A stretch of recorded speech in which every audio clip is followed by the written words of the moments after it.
people. I will do that. I have been asked to remind everybody that during the meeting to please speak up, because we are in a public meeting, and I'm sure I probably have that problem. I will call to order the Carroll County Convention, the meeting for this morning, September 16th. And just open the meeting with the Pledge of Allegiance. And Representative Cordelli, would you please lead us? Pledge allegiance to the flag of the United States of America and to the republic for which it stands, one nation, under God, indivisible, with liberty and justice for all.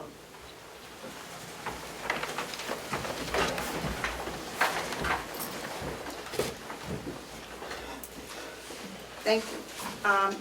I'd like to, the first order on the agenda is public comment. If there is anyone here who would like to speak to the convention.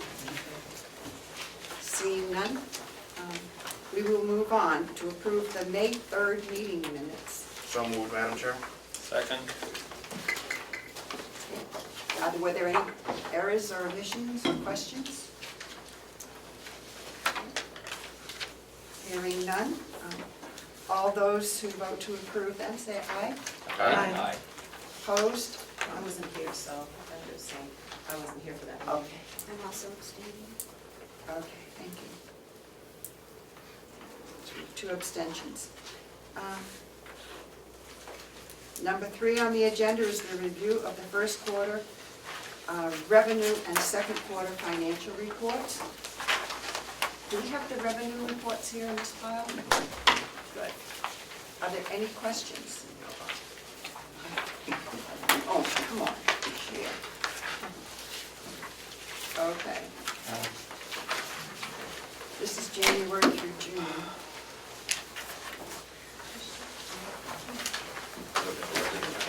Well, we didn't get the revenue reports because Becky did not have them.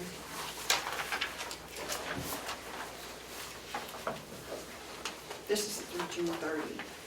Okay, well, I guess we're going to just do it all together. We'll start with the revenue for June 30.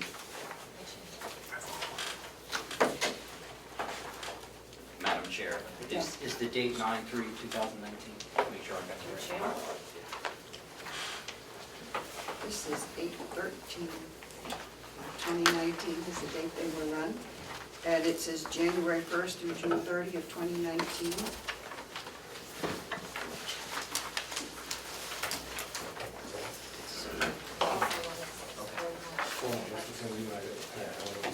So yeah, there also is one that says through March 31st. This is just June 30.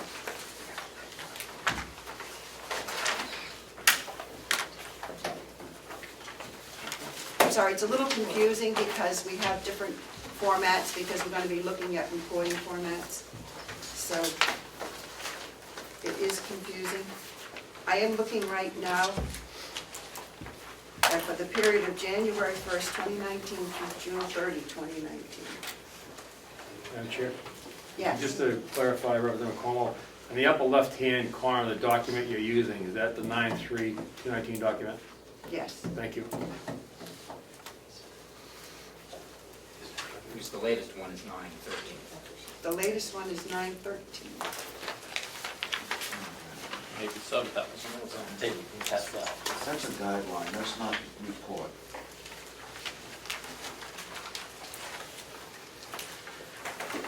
Okay.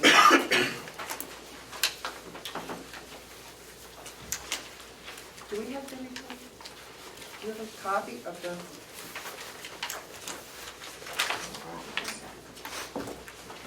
The same apples.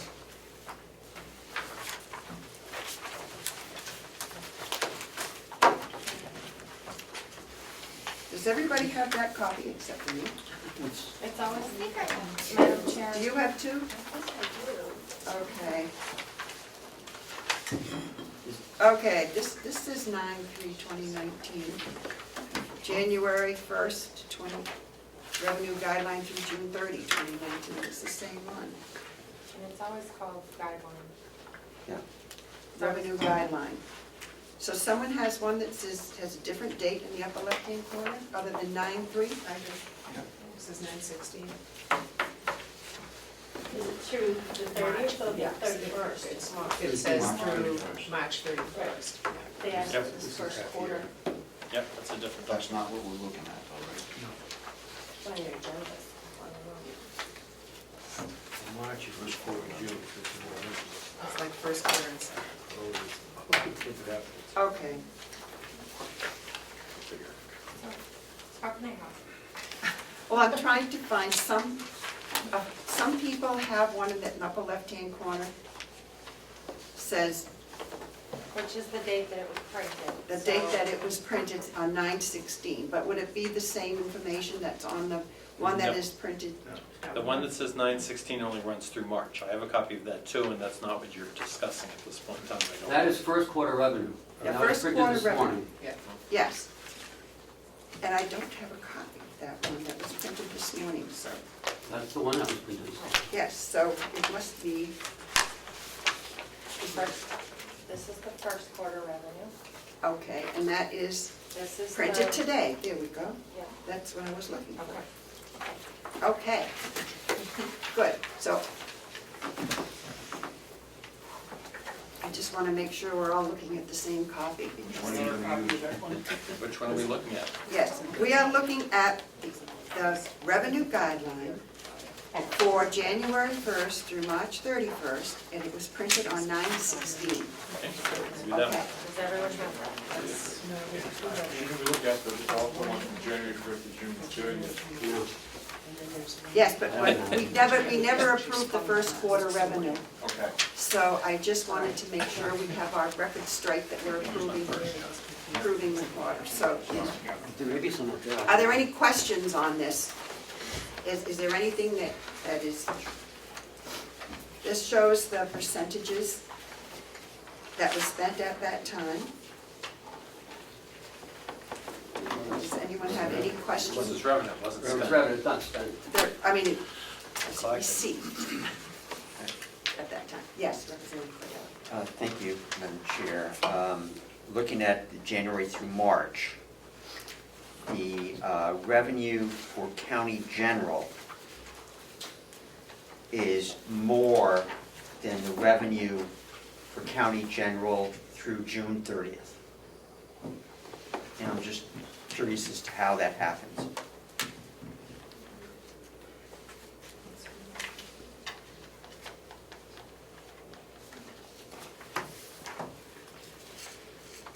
Can I see? And it appears to be the same for a number of other departments as well. Going down the line, Registry of Deeds, January through March was revenue, oh, excuse me, that's the remaining balance. I'm looking at the wrong column, I withdraw my question. I think.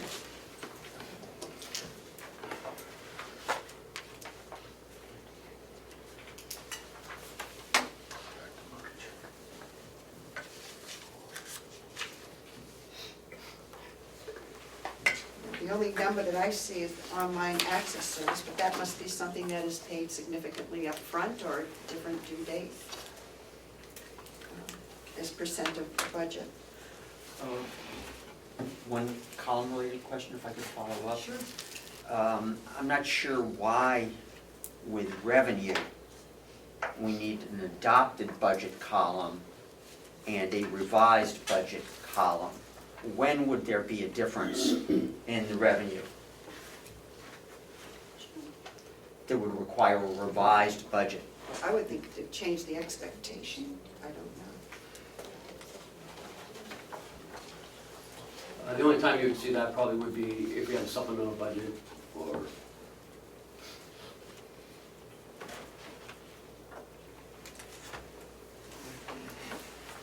No, that would be the end. That answer your question?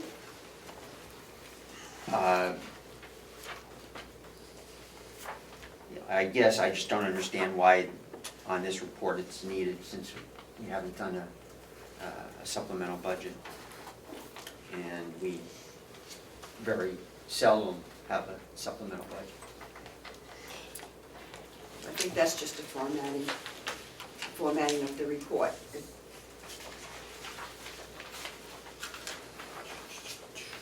Are there any other questions? I'll entertain a motion to accept the report as presented.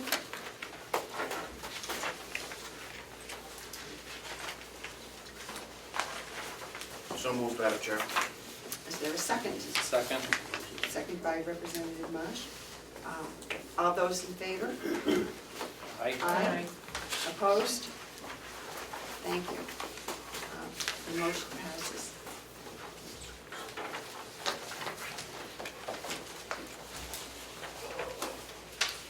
Okay, we will move on to the January through June period. And we did receive this by email, so some of you I know have looked ahead. Do you want to go down through it, or do you want to just let's just pick out any areas that you would like to discuss? Well, that one. Yes, Representative Just Bucco. ask what the insurance refund was for. Revenue.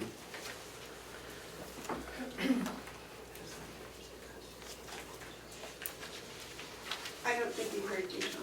Oh. Okay, my question was, what was the insurance refund for? I'm not really sure, we'll have to look. 16,000. Yeah.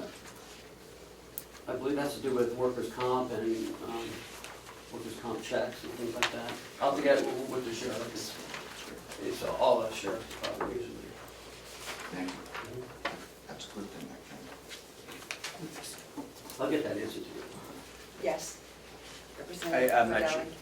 You're going to get us in that information. I heard you say something about sheriff's income and also, wouldn't, if it's insurance refund, wouldn't that be in the, for the sheriff's department, wouldn't that be in the sheriff's income? Not if it's insurance, or if it's payroll.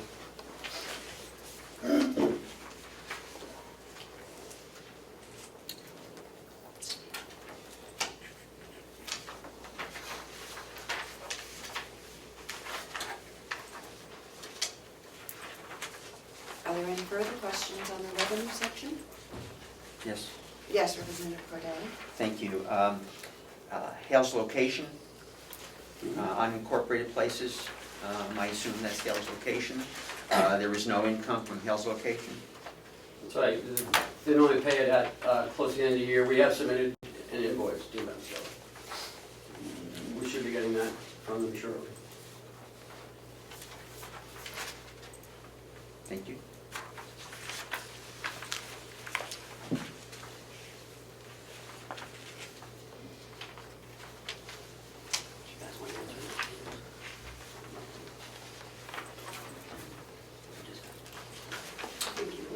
Are there any other questions? Yes, Representative Cordelli. Jail revenue, Mhm. we've only received 16% through the end of June. I'll let the superintendent handle that one.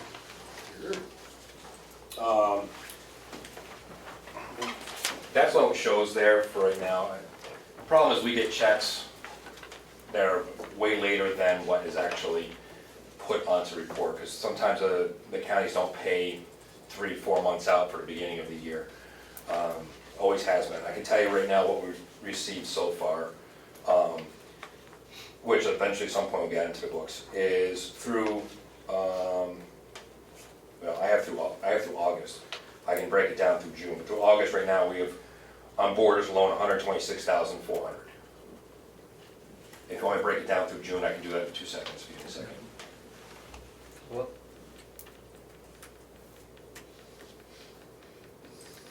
Yes, Well, Representative Cordelli. That's not received, that's billed. Is that correct? No, this is received. So, I'm not sure if, why then is our report through June just showing $36,000 if, We don't get the checks till after this June. The checks come in for the previous part of the year, so they can't put it until afterwards, correct? Yeah, go on, sir. Once it's billed, we invoice the county, it takes them 60 days for us to receive the check. So if we bill it in June, we won't get it till August. So in third quarter, you'll see some of the other payments catching up, so. So, it so is- I'm sorry. So the superintendent's talking about revenue that's been billed, not received. I thought he said received. Huh. No, it just hasn't been added yet because it came later. Right. This is up through June, so we've received checks July, August, September. So we have those checks, and you'll see it in the next quarter.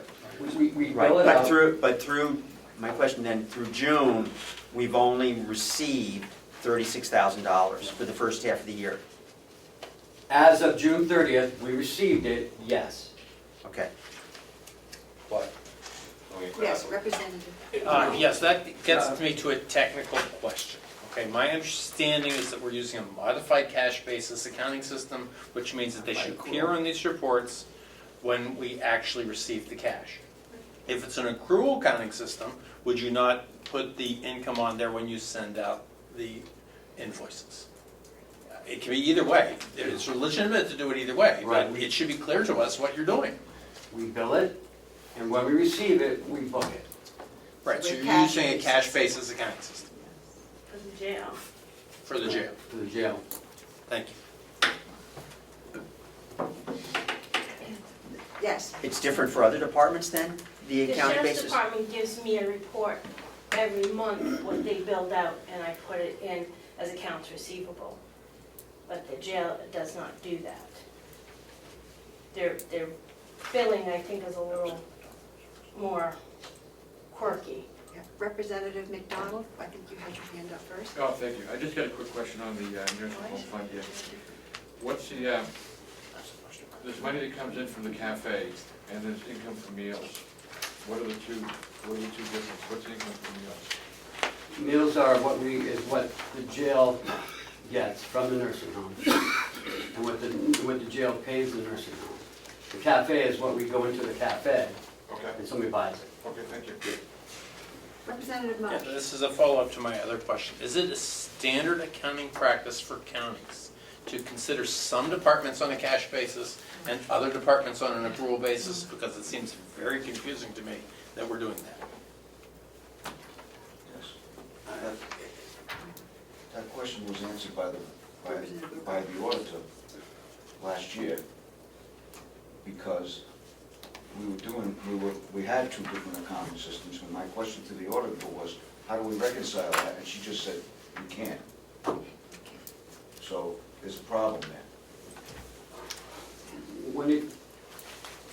Can I ask when he asked that question so I can, I don't remember the exact meeting, but it was, Cheryl Burke was sitting right there. She was here addressing the delegation, so I don't know what date that was. It was, okay, I'll follow up with that. We've been doing this for, Can I have one other follow-up, please, Madam Chair? Yes, follow If this up. is in fact not a standard accounting practice, which I think is what you're saying to me, can we please get a recommendation from the auditor what the standard accounting practice is and implement that? yes. I would agree with that. Yes. As I do, I don't understand why we'd have two different accounting systems, because it is very confusing for our reporting, and, Right. you know, if there's no real reason why not. If you have if you're given the bills, I don't understand why those aren't put in at the time, so that our accounts, our books. Yes, Representative. I mean, it had caused a problem already, and which is the reason that I asked the question. Because all the financial problems that we ran into previously in the past several years. And so my question to the auditor was, how do we reconcile this? And she just said, well, it's wrong, you don't. Mr. Costello. Yes, Madam Chair, thank you. It's my understanding that we're operating under a modified accrual accounting system. And that's an alternative bookkeeping method that combines actual basis accounting with cash basis accounting. It recognizes revenue when they become available and measurable, and with a few exceptions, records expenditures when liabilities are incurred. something I'm not a big fan of, but I believe that's what we're using. I'll follow up with the auditors and see what they say. Yes, Madam Chair, question, if I may ask the administrator, please. Ken, before you came to Carroll County, and the system you're using at your last county position, was that, can you tell us what that was? Pretty much the same thing. A mixed system? And then once the check comes in, it's recorded. Okay, thank you. Thank you. If I may, Madam Chair, that's what this modified accrual accounting system is.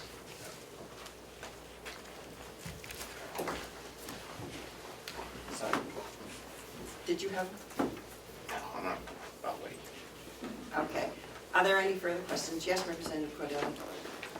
Yes, I just note the nursing home revenue through half year is 60% of the budgeted. And I would just like to go back to my comments when we developed this budget, that the revenue projections for the nursing home were underestimated. The revenue projections were less than were received in either of the past 3 years.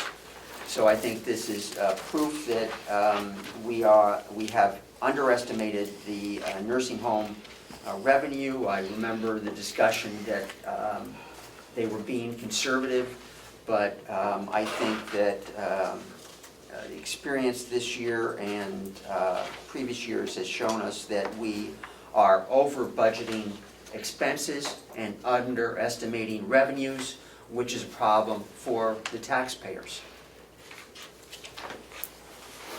Yes. So I just want to inform the delegation that we get $644,000 more than we would have gotten in pro share that we didn't know we were getting.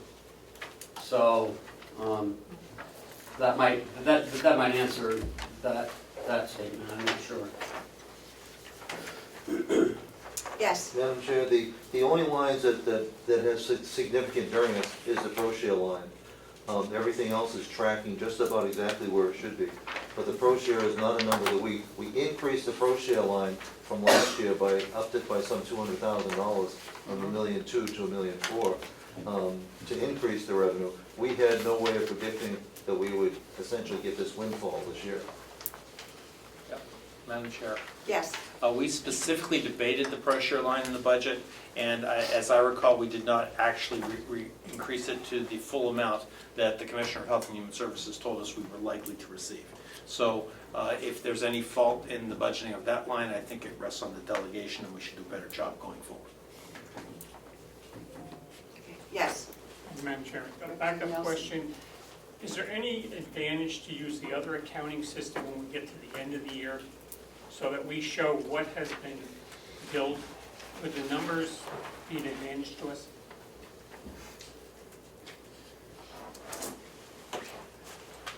Well, if I may, Madam Chair? Yes. I'm certainly not an expert on that, so I guess I would have to defer that question to our auditor, which I have had discussions about this modified accrual system. I do believe that's what a lot of the other counties are utilizing, modified accrual. So it seems like it's working, but I do struggle with it a little. I would ask how our financial people feel about it too. I've always been used to this, so I don't know. You? Right. The only thing I can do with the jail is because by the time the budget is getting processed, we're far enough into the next year that I can actually find out what they had accounts receivable, and that's what I did last year. I put in their accounts receivable for last year so that that was recorded, but during the course of the year, they have so many fluctuations in their billing that I would be constantly having to make adjustments, and it doesn't make any sense, but at the end of the year, I can put it in as accounts receivable. Yes. Representative Avellani. The income from the nursing home, what we see here is 52%. Has that been collected, or that has been billed? Medicaid Room and Board. That comes to me through a journal entry from Paula, so It's based on what she's actually billed out. Thank you. Cruel. Excuse me. I have a question. With the jail billing, has that been billed out? Has what? We know at the end of the month who was there through the 30th. Within a few days of that, wouldn't we know how much had been billed out at that point? May we do it like the nursing home or any other? It's not as clear cut. It's not as clear cut? So we do send a bill out, but the problem is when we go through it, with work we go to jail, because it's not as that simple. Any board of any day, any portion of any day, we bill out to them. But you have to go through and see if they were actually our inmate at the time, because remember, these people have multiple charges. They actually could have been our inmate and not their inmate. It fluctuates until both jails figure out exactly who belongs to these people, how many days they're actually in. Were they out at court that day and it's not charged to them? Were they taken back as an overnight hold, and again, it's not charged back to them?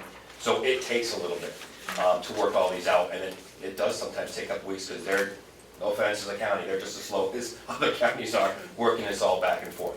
And when it's all, both sides have figured it out and make sure 100%, is that's when the bill is finalized and they send it to us. And it, again, we receive some of the payments 4 months, we received in May for January, or later on for January. So it works out that way. Yes, Representative Avellani. Could we get that breakdown month per month from January to June? Yeah. You want to build out or what we receive? Both. Yeah. Thank you. Thank you, Madam Chair.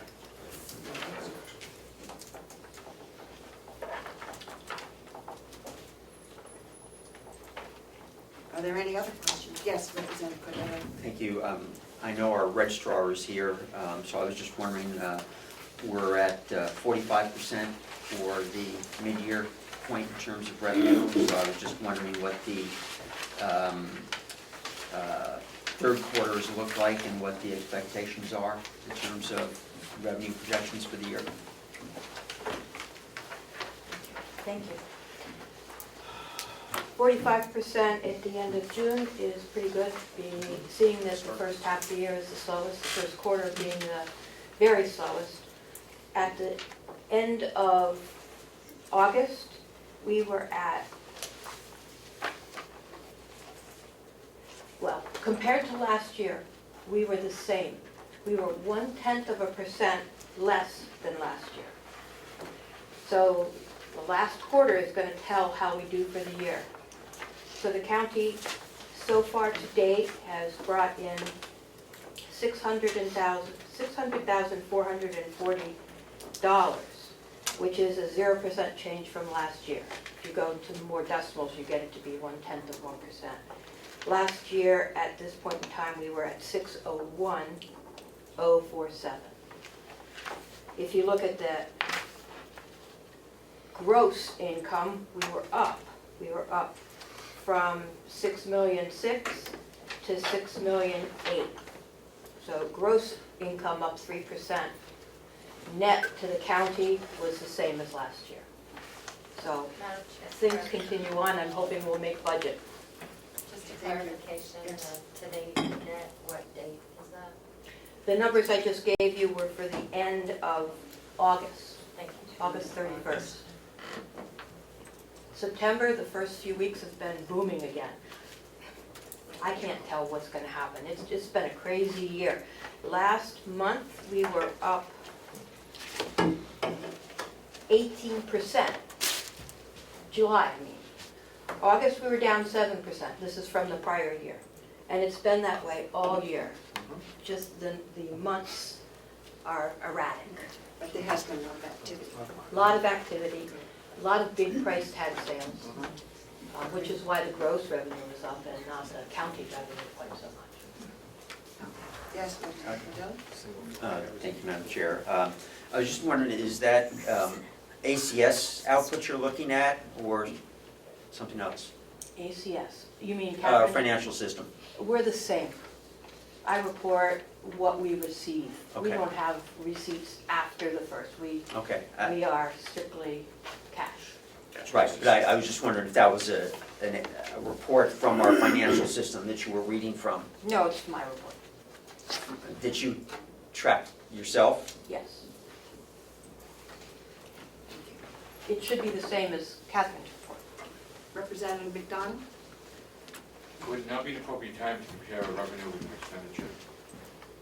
Or do you want to wait to get to Well, expenditure? are we done with the questions on the revenue? Are there Well, any- I have a question on concerning revenue, but it lines up with the expenditure line. Well, go for it. Okay. If you look on page 4, line number 51, income from meals. And under posted and process is one for 13,158, and there's one for 84,687. Now, if you slide over to expenditures, line 51, page 6, there's a couple $100 difference on the 13,490 to 13,158. And then they have listed 88,523.59, and over here shows an income of 84,687. Can Representative tell us what he's looking at? Yes. Okay, On which one? Because we got so many reports now. I know, I apologize for that. We're gonna look at January 1st to June 30th, 2019, page 4, which is the nursing home revenue. Okay, right. Revenue. Line 51, income for meals, which doesn't fall, that's the income from jail meals.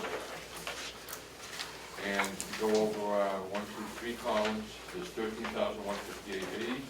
Go over to 4 columns, it's 84,687.90. And then jump over to expenditures guidelines, page 6, for jail and horses corrections, line 51. Expenditures guidelines.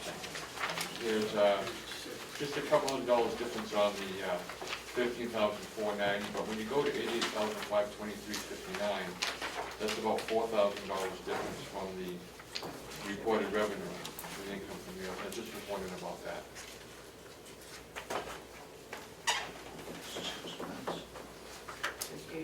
So who else did the jail pay money to? They did, they bought Nope. other stuff. Yes, we buy that Yes. stuff. It's listed as meals, but when you buy the, we'll call it the juice for the inmates as well, it comes out of there, which is not paid for out of the nursing home, it's paid out of the meals line, but it's their juice, it's other things for the kitchen as well. Meals is, it's just covered as meals, always kind of has been. So it's not just straight up all revenue for there, it's also other things included with the meal process. The other things are juice, what else? Let's go back and look, there's a bunch of different things. Yes, Representative Avellani. Thank you, Madam Chair. You're talking about like power stocks, if you get a late inmate, you can be able to give them something at the end of the night, like bread, juice, chips, stuff like that. We have to keep that stocked as well too. Keep it stocked, okay, Yes. thank you.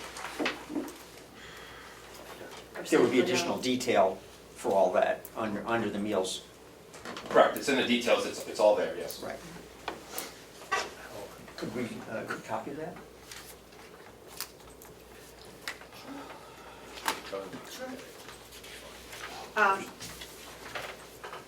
You can request a copy of that, please.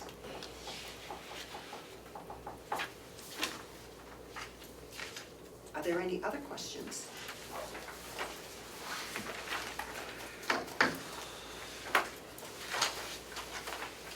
I think we were on the revenue. If there are no further questions, I'll entertain a motion to accept the report as presented. So moved. I'll second. All those in favor? Aye. Thank you, we'll accept the report. I'm sorry. Representative Crawford. No, I believe until it's audited, we accept it as a report. Okay. Look at the expenditures. Yes, Representative Cordelli. Special fees, county auditors, we had already expended 63% by mid-year. However, we still have no information on the 2018 audit, which is a problem in itself that we will discuss later. But why have we expended 63% with no output?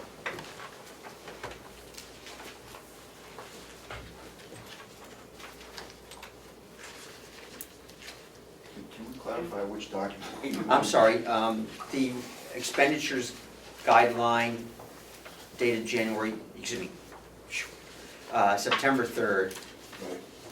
It's under 4102, special fees, the first county auditors. Thank you.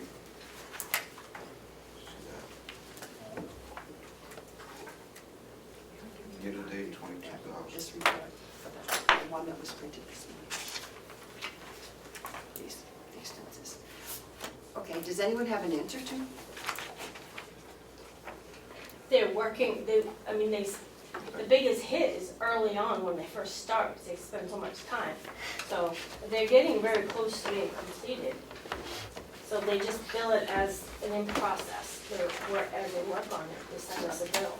There must be, does our contract go by period of time, or does it go by product, when they, to get this part done, that part done, the other part done, or is it just an overall contract to do the Do you guys remember? process? It's overall contract. So they get so much for. For doing overall? But there's no withholding until the end, until produced No, there's never. within the contract? No, it's just continuous basis. They come on site, they've been on site twice for at least 2 or 3 days, collecting information. And there's a team of 5 or 6 of them, so. And they also do work in the office. Representative Cordelli? Could we get a copy of their contract? Yeah, it's right downstairs. Great. But, Okay. Are there any further questions? Yes. Representative Bucco? This question has to do with the timing of the draft report to us. And there was an email here that from Cheryl Burke, the CPA and the auditor, that she was gonna, someone, Mike Campo from Plodzik and Sanderson was gonna assist the auditors in getting all this information together on time, or it's not on time, it's already late. So my question is, are they doing that? Madam Chair, Yes, if I may respond to that, please? Mr. Costello, yes. Yes. Cheryl Burke, I think, unfortunately sent that in error about that other gentleman's name. That is a gentleman that I had talked to her about potentially coming in to do some work here at the county to help us out. And she took it that I had hired that individual. I was very clear to her that I have no authority to hire anybody.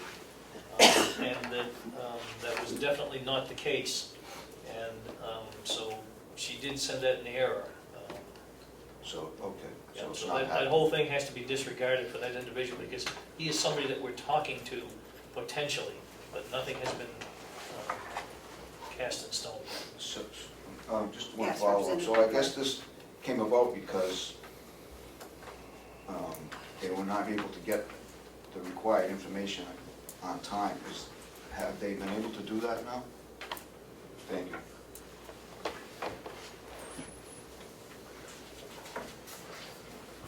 Are there any further questions?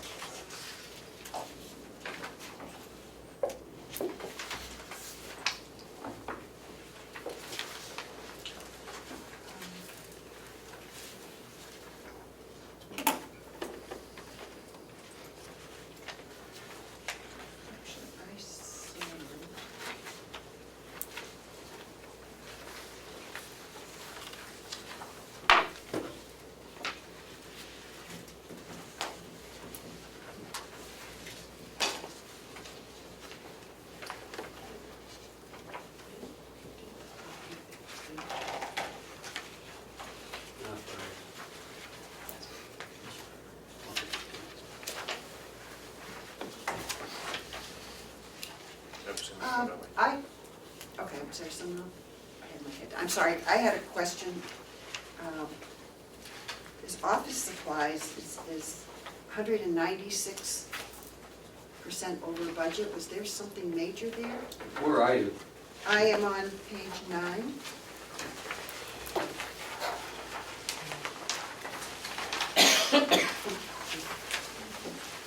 That's in the grant.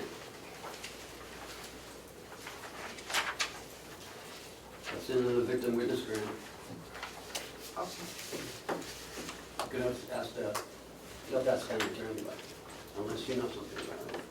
Well, the grant was under expended last year, so in order to get back on track, she didn't realize that we normally try to expend the full amount every year. So it was sitting there, she felt because the grant doesn't expire until the 30th of the year, so it straddles 2 years. Okay, so it was in the previous grant. Right, and we did some research, and this was an acceptable way of doing this because it's within the bounds of the grant, even though it's going over budget. And now the county attorney is working on expending everything within that 12-month period, even though it's half of one grant and half of the next. So it does have overlapping. Okay, thank you. Yes, Representative Cordelli? Just going to format. I believe the subject came up earlier, and it was a request from Representative Marsh, I believe, to include prior years' percentages as well. I would like to know the status of that, and I have another formatting question after that one. Okay. I think it's the next item on the agenda. We're going to look at formats. Oh, okay. And so I think right now we're looking at this report, Okay. this specific report. Are there any further questions on this report? Entertain a motion to accept it. So moved, Madam Chair. Representative Avellani has moved to accept it. Is there a second? I'll second. Thank you, Representative Crawford. No problem. Okay, is there any further discussion? All those in favor say aye. Aye. Those opposed? Okay, the motion carries. Thank you very much for your work. And I want to thank Kathy too and Ken for the work that they did the end of last week, trying to come up with some examples of some different reports that we may be able to use. Because one reason we want to look at the reports is to give us a more effective way to do our oversight of the budget, something that will work to give us more information or information that we feel we need. And the second issue that I had is, and that we have talked about, is to have a better method of tracing the impact and the pattern of transfers that will help us when we do the following year's budget. And I emailed out, and that's why there is a big pile of copies here if you did not receive them. Apropos to the question that was just asked by Representative Cordelli, Kathy came up with one report that gives us a copy comparing this year with last year, what was spent in each given quarter. And there is also, there are a couple of other reports that also show us the process of the transfers. So, because there is we see on some of the reports that we have received, the top of the heading will say the adopted budget and the revised. And the reason there is a revised is the revised shows the difference after we have made transfers. So it helps us to see where the transfers are occurring and what has happened in the past. So I'm not sure, I did email these all out, but I'm sure on everybody's computer it's hard to see. So we're looking at different ways of providing the reports. Yes? I was going to suggest, because of the volume of information and numbers, I don't know if other people feel the same way, I would find it very helpful to have an executive summary detailing some of the areas of concern and maybe some of the areas where we're doing really well. I've always had that in any board that I've sat on, and I personally would find it helpful just because there's just so much data here, and it's difficult the way it's laid out to go from column to column and page to page to see what's really going on. Well, that's why we're trying to find a way to get it into a couple of reports. Well, no, Other beyond, I'm columns. talking about beyond a report, I'm talking about a text charting sometimes is helpful to say, where are we doing well, what are we concerned about here? Does anyone else? Sounds interesting. Yes, Representative Comeau? Is this printout, who produced this detail? Is this I the had new a, system? I requested a custom report be designed for you guys specifically, so that's, now I can get this out of the system. So is this our old system, or is this the new vendor that was able to give you this detail? Same system. Well, this is the system we've had since I've started working here. So this comes from the existing system. It has nothing to do with the new company. I'm not that sure allowed what new this. company. Avenue versus That's just, our general, all of our financial software, GFS, has been the same software, they just had different people own it. They get bought out. They started out as BRC, then they were ACS, then they were Xerox, then they were Conduit, now they're Avenue. Madam Chair, I just bring this up because in last week's meeting or the meeting before, this was brought up to the commissioners as an addition to what can be done with the new system. Well, it is because I requested, it's a custom report, I had to request, they had to make this for me specifically. After the last Representative Marsh asked for Yes. this, so I had to have it custom designed by them. Representative Marsh? Yeah, that's 3 comments. First of all, I see what you're doing here, and I can see how it may be of some use when making next year's budget, because we can see where we've made line item adjustments. On the other hand, there are some line items, such as the nursing salaries, which are the largest line item adjustments, where we are told that these will not be necessary going forward. So that's going to limit its utility as far as making the budget is concerned. My second comment reflects to Representative Burroughs' comment as to an executive summary.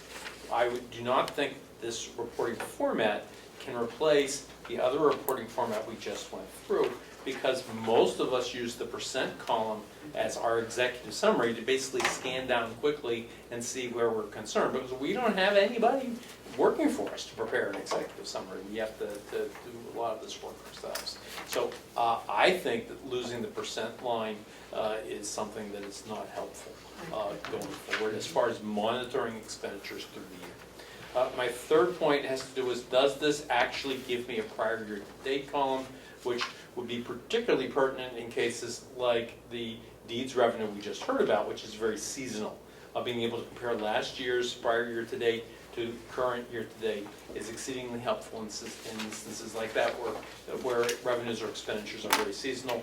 This report does not give us that. So to say that it's to give us what I asked for, it doesn't. Thank you. Representative MacDonald? I'm sorry, I'm kind of a numbers person. Are all these numbers calculated by you, or are they done by computer? They come from the system, they're in our system. Okay, these are fairly accurate? Yes, there's 2 columns here. It has the 2018 actual, and it's got the 2019 actual. But there's the budget and the revised budget, and then the actuals at that point in time. So January 1 to June 30th of 18, that's where they were at. It was year to date there. Okay, if we look at the new one here with the blue, and we go into the commissioners, we go down to total commissioners, it shows $655,645.08. Just like on the expenditure guidelines analysis, that's the right total. But as I go up and look at the numbers, if you look at line administrative salaries, it shows remains 204, 224.06 on this one, the blue one. And on the white one, it shows 208, 224.06. And I don't know why the totals can be the same when there's about a $4,000 difference. Because we transferred 4,000 out of there to hire MRI to do our human resource hiring. So that was transferred out of there. But if we've done that, shouldn't those totals be different? One should be, it shouldn't be the same from this one or this one. They should be different, shouldn't they? No. But we have a total of the same amount with $4,000 difference. I can't answer that off the top of my head, but I can certainly find out why there's a difference, and I can tell you. Okay, thank you. They look the same. The same total, but if you look up at the administrative salaries, mine shows 204, 224, 06. Right. And on the one that was given to us today, it shows 208, 224, 06. This one says 204. The blue one says 204. The new one here, on the No, expenditures, The one that says 93. Oh, that's, Yeah, it does say 204. I'm sorry, he's looking at this, I don't know what this is, but this is dated 9/13 expenditure guideline, and it's got wider columns, I don't know what it is yet, but I was just wondering whether the totals were the same when there's a this difference. one here. Well, I can tell you why, because this doesn't include the $4,000 transfer This, that we just did. So you're looking at the expenditure guideline analysis, is that what you're looking at, sir? Yeah, I'm looking at, Yeah. I know you're looking at that one, but where are you getting the 208? the guideline analysis. Yeah, The analysis. analysis. That doesn't include the 4,000 that was transferred out. So if you look at the expenditure guideline, that's at 204, 224. It's the remaining balance. Right. and that- And that's what's remaining in this one too. 39.94. Madam Chair, just to clarify that what Representative MacDonald is looking at the one dated 9/13, which is causing more confusion. I don't know what that is, but 208's over here. Yeah, I think one thing that might be confusing is we were making examples of reports, and so they were done on different dates, and that might be confusing things. I think we should stick to, for our, looking at the budget, we should look at our reports that we receive, which is and dated percentages. 9/3, right? Right. Right, the one at 9/3, So that's this one. right. So, yes, Chairman, is it possible to take one of these columns or titles and put them in different colors? I mean, it seems a little bit of ink to use, but if we're looking at one, we're all looking at the red one, and on the expenditure one, now we're looking at the blue one or pink one or something, it seems like that'd be a good idea. right, we're not going to be looking at all these reports. We were just trying to see if we could find a report or a way that would help, that would be more meaningful to us, to give us the tools to work with, especially as we do budgeting. So some of these will run on different dates. So that's why you'll find some minor differences. Our official reports for monitoring the budget is our regular report that we have been receiving. We just ran a bunch of things, trying to come up with different layouts that gave different types of information to see if it would better help us as we do our budgeting and our oversight. So that's why there are so many different reports, and I apologize, it makes it confusing. Maybe we should have printed one of them in blue and say, look at that one for doing the report. And now these are just report options that we can look at. So that's all we're trying to do. Yes? Yes, I was curious, our own company's software has the capability to do charting and to graph trends, and I'm wondering if the software you have is able to do that. Yeah, yeah. Are there other questions? Yes, Representative Avellani? The blue sheets.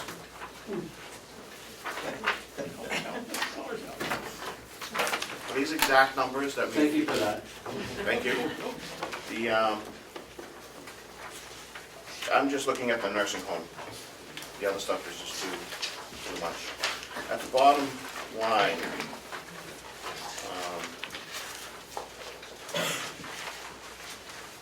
What page? The pages. oh, excuse me, It's on the bottom. it's on the bottom line. Oh, the last line? The- On page 14 or 14? For the nursing home, the last line for the nursing home, not the grand total, the last line for the nursing home. Yep. Didn't we make a lot of transfers last year because of nursing, more than $80,000? Oh, yeah.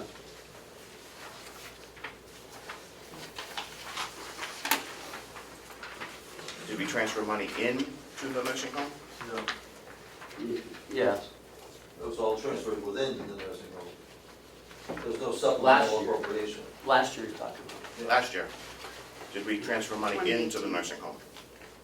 I'm pretty sure it was all within It was the all, nursing home itself. it was all within Yeah, I don't know, I have to look. from payroll lines.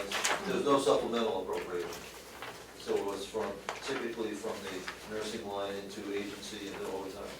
So the adopted budget should match the revised budget number, if there was no outside transfers in. The total, yes. But they don't. If I could follow up?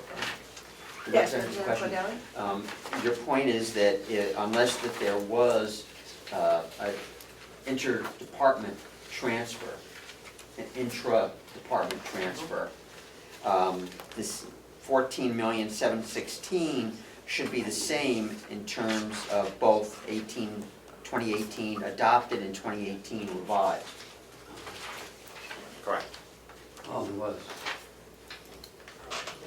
I believe last year was a small supplemental for union. Was that last year? You should be able to find the line item. I believe that was for, I believe that might have been it, but I'm still looking. I can tell you where it is, if you want, on the blue sheet. 4 pages in, halfway down, it looks like it's in nursing department overtime was $77,884 are transferred in to overtime.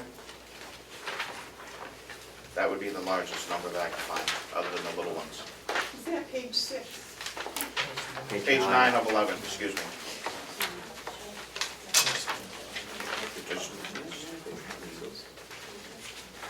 So which line again? It would be the nursing department halfway down, the overtime line has an extra 77,000 in it. So if it came up. Yes, Representative Cordelli? So following on to that, then, if $80,000 was transferred into the nursing home for their revised budget, we should see a corresponding $80,000 less in the revised budget for a number of departments, other departments. Unless there was a supplemental, but I don't think it should have gone to overtime.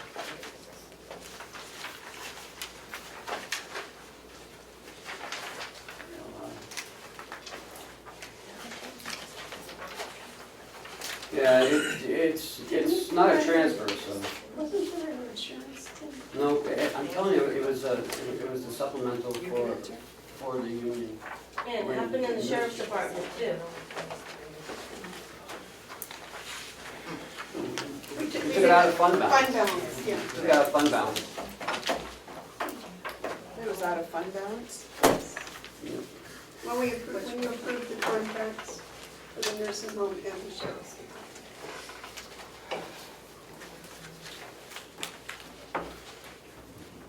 Did you hear that? I got it. Okay.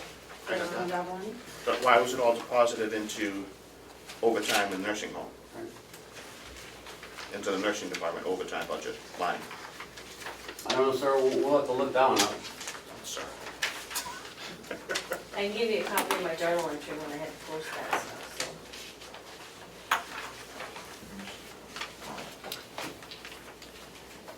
so. Yes. Going back to the blue sheet and the prior comment, following up on two representatives, is it possible, Kath, for the percentage piece that we're using now, which is on the far left-hand column, is it possible on your new blue format to add that column in, or is it just you max out your size? Well, I can ask, I think I asked them for that, but they couldn't do it, so I don't know. I will double check with them and ask them if it can be incorporated. We can always just keep getting it smaller and smaller. Okay, I mean, that, the blue sheet really has all the information minus that critical piece, if it's possible. Thank you. Yes, Representative Cordelli? With this custom report, wouldn't it be possible to get this in an output Excel format, and from there it would be very easy to calculate the percentages and graphs and all sorts of other things?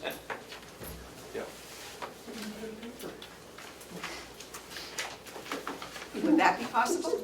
Not Excel format, but I'm sure it's possible. I just don't know about the percentage column, but you're right, you can calculate it, but then I have to tweak everything, and then when you give So it Well- just depends on how much you. Well, want to if it's, spend.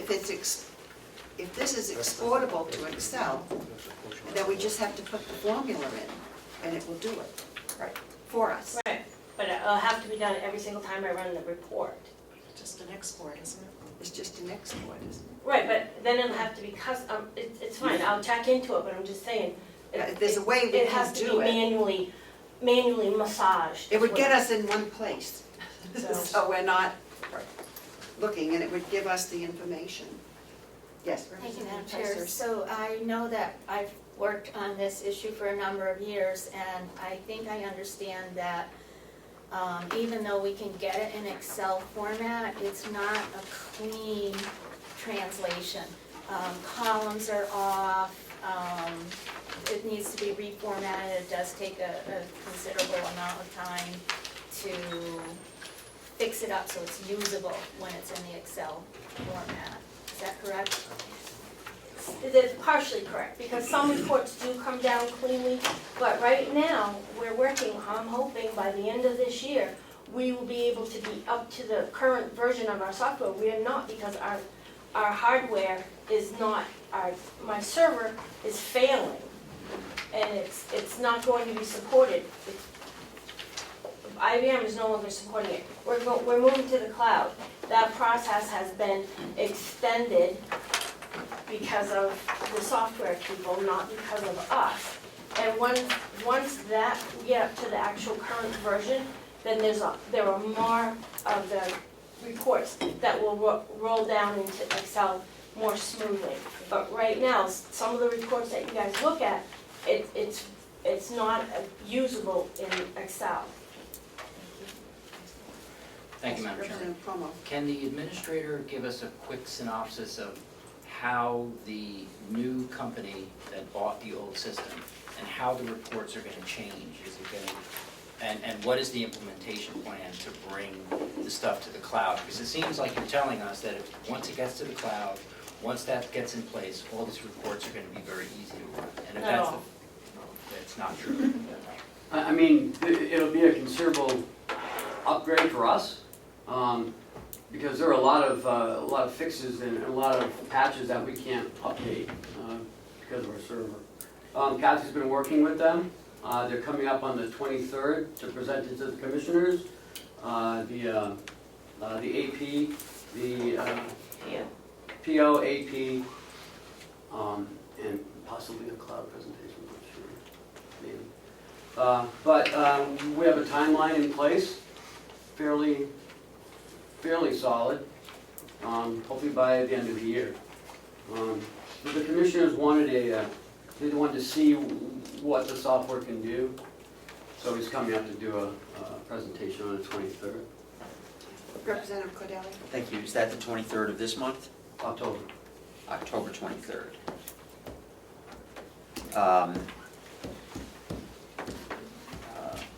Will the public, that will be a public meeting, and there can be public comments as well, public questions?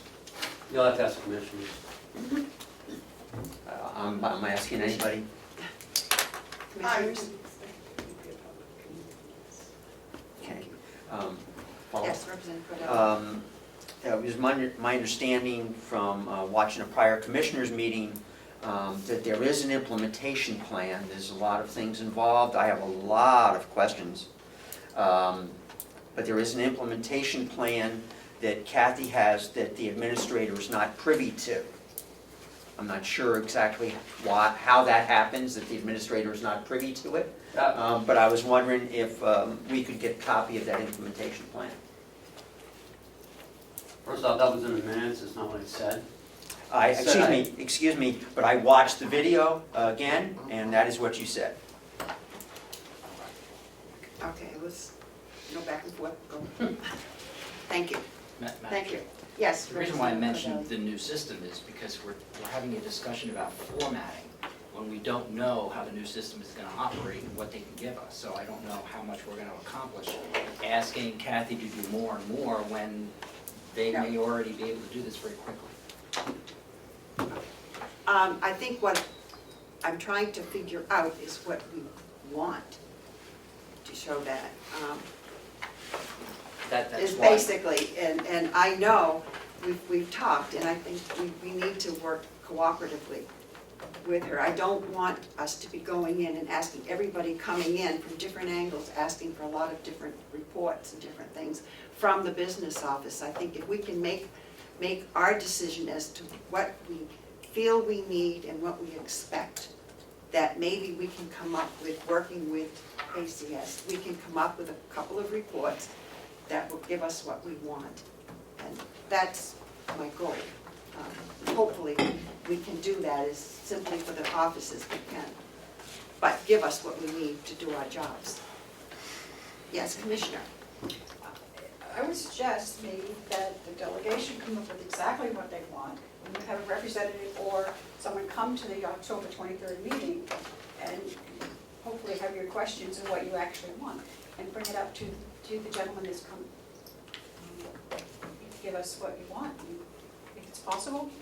I just think that would alleviate all this back and forth right now. Right, I think that's basically what we'd like to do. I don't want us to, everybody to be contacting individually, looking for different pieces of information, that we get it together. Yes, Representative Avellani. Thank you, Madam Chair. If you do go ahead and go with the cloud and stick with ACS, we've been talking about possibly going to a different system. Would there be a cooperation between ACS and the new company to get their stuff off the cloud and maybe onto a different server for another company? What would that transition look like if you, as the commissioners and administrator, were to change the accounting software? Well, I mean, Kathy and I have talked about it. We've looked at different vendors when we've gone to conferences, and we've spoken to some financial software people. And I think, I'm not speaking for Kathy, but we have talked about this considerably, about changing software. That's a big project. I think if we go to ACS, if we stay with ACS and go on the cloud and we get all the updates, I mean, I don't see why we can't do what everyone's asking. I mean, it's just that we haven't been able to update it for quite some time. Yes, Representative Avellani. Is there a proprietary clause in their contract that only if you upload your stuff to ACS or the cloud that it becomes their property to a certain point? And then what would the transition look like if you were to move companies? No, I don't think we know it right now, but we definitely will ask. Thank you. Representative Cordelli. Can we get a copy of that contract? We don't have a copy of it. You don't, I'm sorry, I didn't catch that. We don't have a copy. Well, we're not in the cloud yet. We don't have a copy of it. I don't follow. No. Follow? Well, yes, follow. So even though you've been using this company for a long time, but you don't have any contract or agreement or anything else? Oh, I said when we go on the cloud. Sorry, I didn't hear what you said. We don't have one to go into the cloud, but we have a contract, sure. Okay, so we can get a copy of that. Yeah. Okay. Are there any further questions at this point?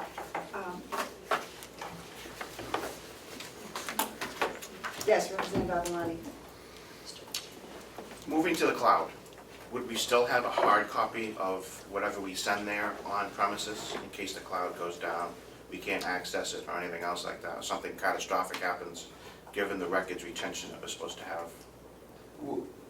We always download like our core reports on our hard drives, and every time I print a report, I always download it and save it.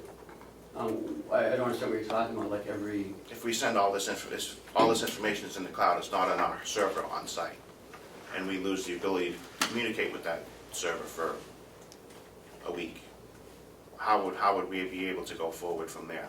I don't know yet. Do you know? I don't know. We mentioned it in discussions, so they have redundancy, I just thought they like had our redundancy, stuff yeah. is backed up. Now, we have it's like the double redundancy in our server right now. Follow, Madam Chair. Yes.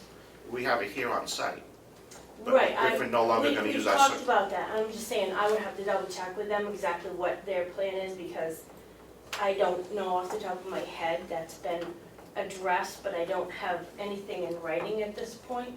I'm waiting to get my contract from them. Okay, I'm just saying, everything you send to the cloud will be backed up on our server here. So to make sure that there's at least two places where we'll be able to access information in case we lost contact with whatever vendor we have in the cloud. It's backed up daily. Here, Yeah. on site. But if you're not backing it up here, if that server goes down or we remove it, how would we communicate and keep up with our obligation to have records on site if we couldn't access the cloud? So the internet went down for a couple days. Yeah, they'll ask that question. Thank you. Yes, Representative I Cordelli? think if there is a new contract, I'm hearing that there is a new contract. I'm waiting for one to go to the cloud. Right, that there are a lot of questions that should be asked as part of that contract. Because actually, the cloud is a term of art these days almost, but, who is hosting this system? I don't know who is hosting it. That is why the representative is coming in to talk with the commissioners, to get these questions answered. Okay, because this is actually a commissioner issue, although we need to, we have oversight of the budget, but the commissioners, it is their job. I think we need to cooperate. We have questions to attend, to make sure those who have questions should attend the meeting and get them answered. Okay. Yes, Representative Comeau. Okay, speaking just to our authority, then how much does this cost? Do we know that? Is the new one more expensive than the old one? Well, that's the transfer, but this was what was based, the budget for this year was based on doing this, because we had quotes from them from last year. So, what we have in the budget, they have guaranteed they will not go over that. I don't have it, I didn't bring it with me, but what we had proposed to us last year and the year before, we've been working on this for a long time. But this was actually what was supposed to happen this year. So I don't have it at my fingertips, but. And they It's within our assured budget. me that when Avenue took over, they assured me they will not exceed the pricing that I had as a quote from them. Because I told them that was not gonna happen if they increased their prices at all, because we have a hard budget to work within. Representative Avellani.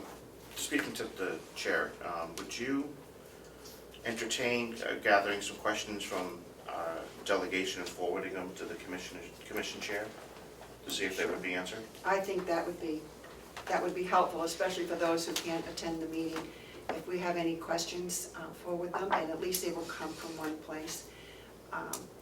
And I think that we can, as we're looking at the reports, maybe we can get some of those questions answered if we can get some of the information that we want. But I know I have seen a lot of the information that I wanted on examples on the reports that have come in that Kathy has prepared. And there's one I particularly like because one of my concerns is the tracking of transfers, and one of the reports does a very good job doing that. So even if the executive committee could just have that report run before we accept transfers so that we can see what's been done in the past, where we are, and the executive committee can follow it, and we can also email it out without using tons of paper. That report to the delegation so they too can see where those transfers are going. I think that would be helpful. But I think we can continue to work on this as we move forward. Are there any other questions anyone has about the examples they received with the reports? And maybe yes, Representative Avellani. I'd like to thank them for doing this. Yes, it was Good effort. a lot of effort, and I truly appreciate it. We all do. So with that, if there are no further questions, we need a break. We'll take a 5-minute break. coffee's where? Thank you. What? The coffee that you provided is where? Downstairs in the, Right next in to the the business Dana? office. In the commissioner's office. Okay, we'll take a few minutes break.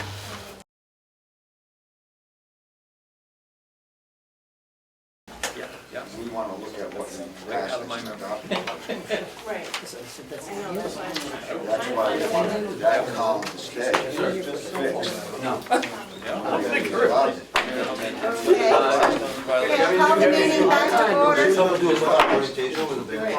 Oh my God. Please. Okay. Next item on the agenda is a discussion of the integrated delivery network payment issues, the IDN. Yep. So, DHHS, the Commissioner Myers is working with the counties on coming up with funding for the IDNs like we did last year. A lot of the counties, including Carroll commissioners, were concerned about the payment, where the payment was going, because there's 7 IDNs, and you know, does it go to fund other people in the IDNs? So the counties have been getting together and trying to work on a proposal to the IDNs and to come up with a contract for a year on how we'll pay. So they're looking for about $10 million to fund the IDNs. What you have here in the blue in your packet is how many lives are in each IDN. From each Oh, county. sorry, gray. Mine's blue. Everyone else is gray, I guess. Yeah. So the IDNs are in the left corner. Attributable by IDN 1, 2, 3, 4, 5, 6, 7. The total lives in the IDNs. For instance, Carroll County has 8,011 lives that we're responsible for under this plan with DHHS. 59 are enrolled in IDN 1, 46 people are enrolled in IDN 2, 33 in IDN 3, 48 in 4, 427 in 5, 918 in 6, and 6,480 in 7. The counties are coming up with a proposal, $54 per person. And we would only pay for the people that we're responsible for. There's where you get the $432,594.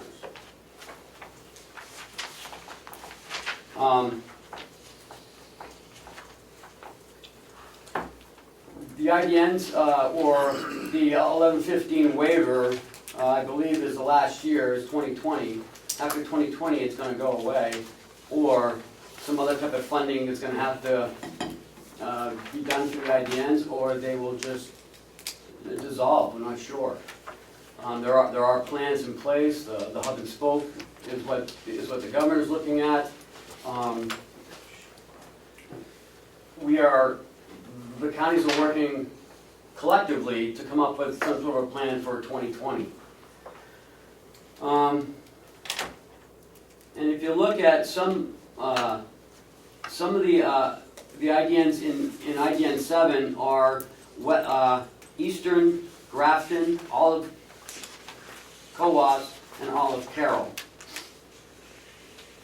So if you look at IDN 7, you got Cowas 7,000, Carroll 6,480, and Grafton 4,000. Like I said before, the commissioners were always concerned about the payment that we made to make sure that it goes to Carroll County recipients and not for Cowas County or for Grafton County. Some counties have 3 IDNs in them, so it's split up that way, and some, like Merrimack, has to pay $1.1 million, Rockingham 1.4, and Hillsborough 3.2 million.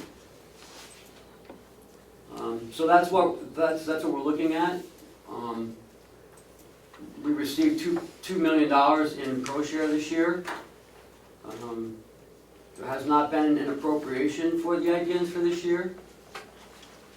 So we're meeting again on Friday to try to finalize our presentation to the IDNs. This is the latest, also in your packet is the latest report from the IDN 7.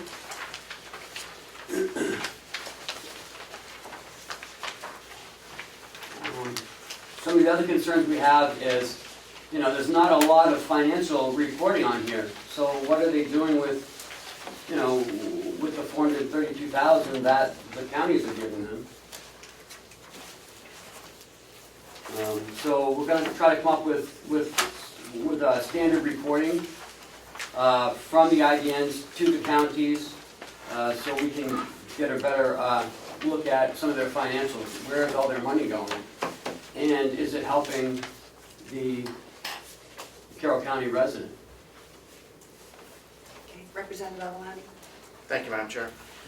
Is there any overlap of people in the IDNs? What do you mean by overlap of people? If somebody's registered in 2 IDN areas or 3? No, these are from the IDNs individually. They go through to do all the names, and it's separated by an Excel spreadsheet. So they separate all the names. These are legitimate people getting services.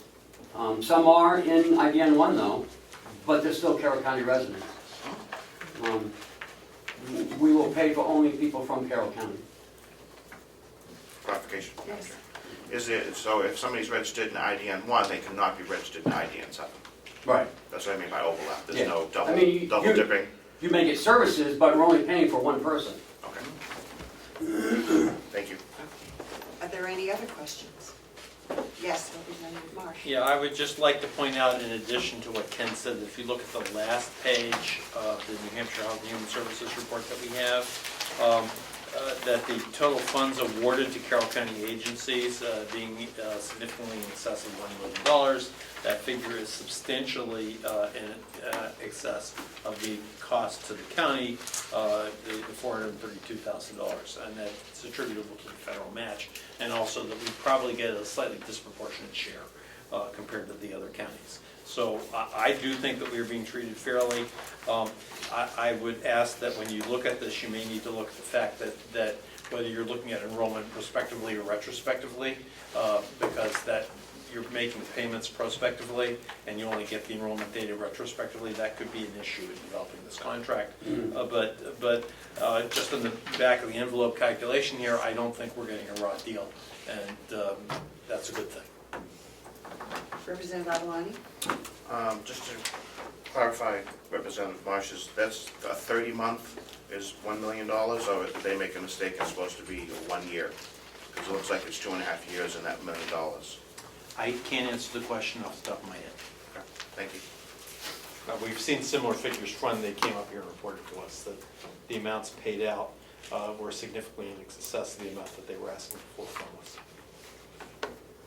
Yes. I just want to reiterate that I wasn't saying anything negative about the IDNs, but the commissioners were very concerned about, you know, making sure that only Carroll County recipients receive these services from taxpayer-funded programs, and they do a great job. But I just don't know financially, you know, I guess 30% goes to overhead. I mean, I just think they should report their finances in a more broader sense.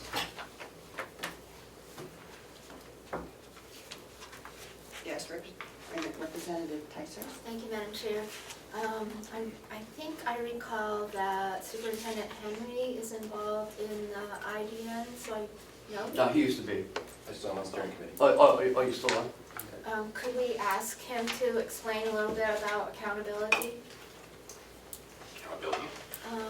Yeah, for reporting, because I'm getting some idea that maybe there's some question about, we don't really know how this is working, how how the record keeping is going?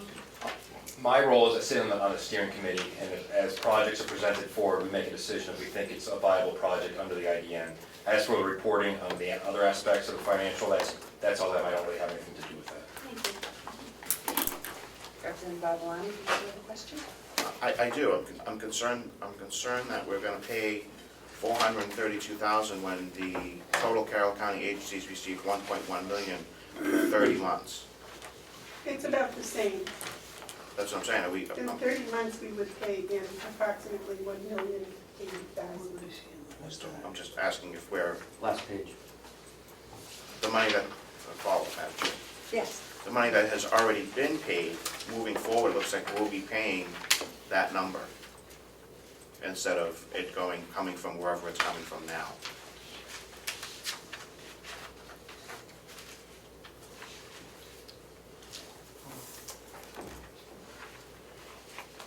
Is your question is where did the money come from last year to pay the bill?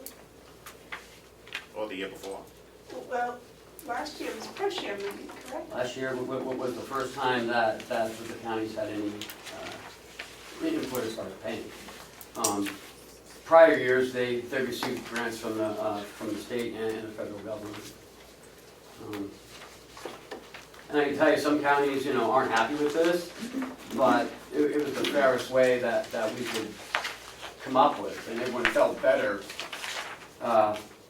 paying for their own people, really. I know Hillsborough wasn't happy with the 3.2 million, but that's how many people they have, so. Representative Avellani. Given that we already give some of the, possibly the county has given or will be giving money directly to some of these people that have received these grants, wouldn't that be considered under the 432,000 would be reduced by that number? We're not going to cite any particular one, but we have given direct payments to other addiction centers in the past. Right. I'm not sure if it's the same services, the same program. I'm not really too familiar with Biosis programs, but it's not just that organization. The hospitals receive IDN funding as well. That's a correction. Not anymore. We did, but we're not getting it anymore. I do have, some questions on their financial reporting. So we'd like to see it a little broader and a little more consistent throughout all the counties. Apparently IDN 1 gives financial reports every month. I think we'd like to see that, at least quarterly.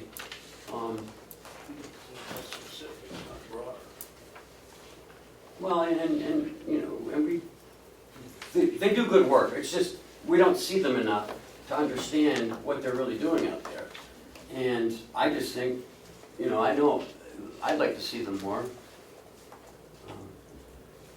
and answer some questions.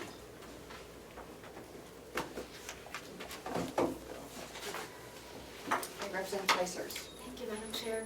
So is this the Association of Counties that's working on this, or just the counties have individually gotten together to work All on the this? counties working with the association. With the association and another? Yes. If I may, thank you. So have you given consideration to residency, when you say that these are Carroll County lives, what happens when someone moves into a residential treatment program in another area or comes into a residential treatment area from, let's say, Coos County into Carroll County? Are they still considered Coos County So- would be paying for that. wherever they first made an Right. initial contact? Are there any further questions?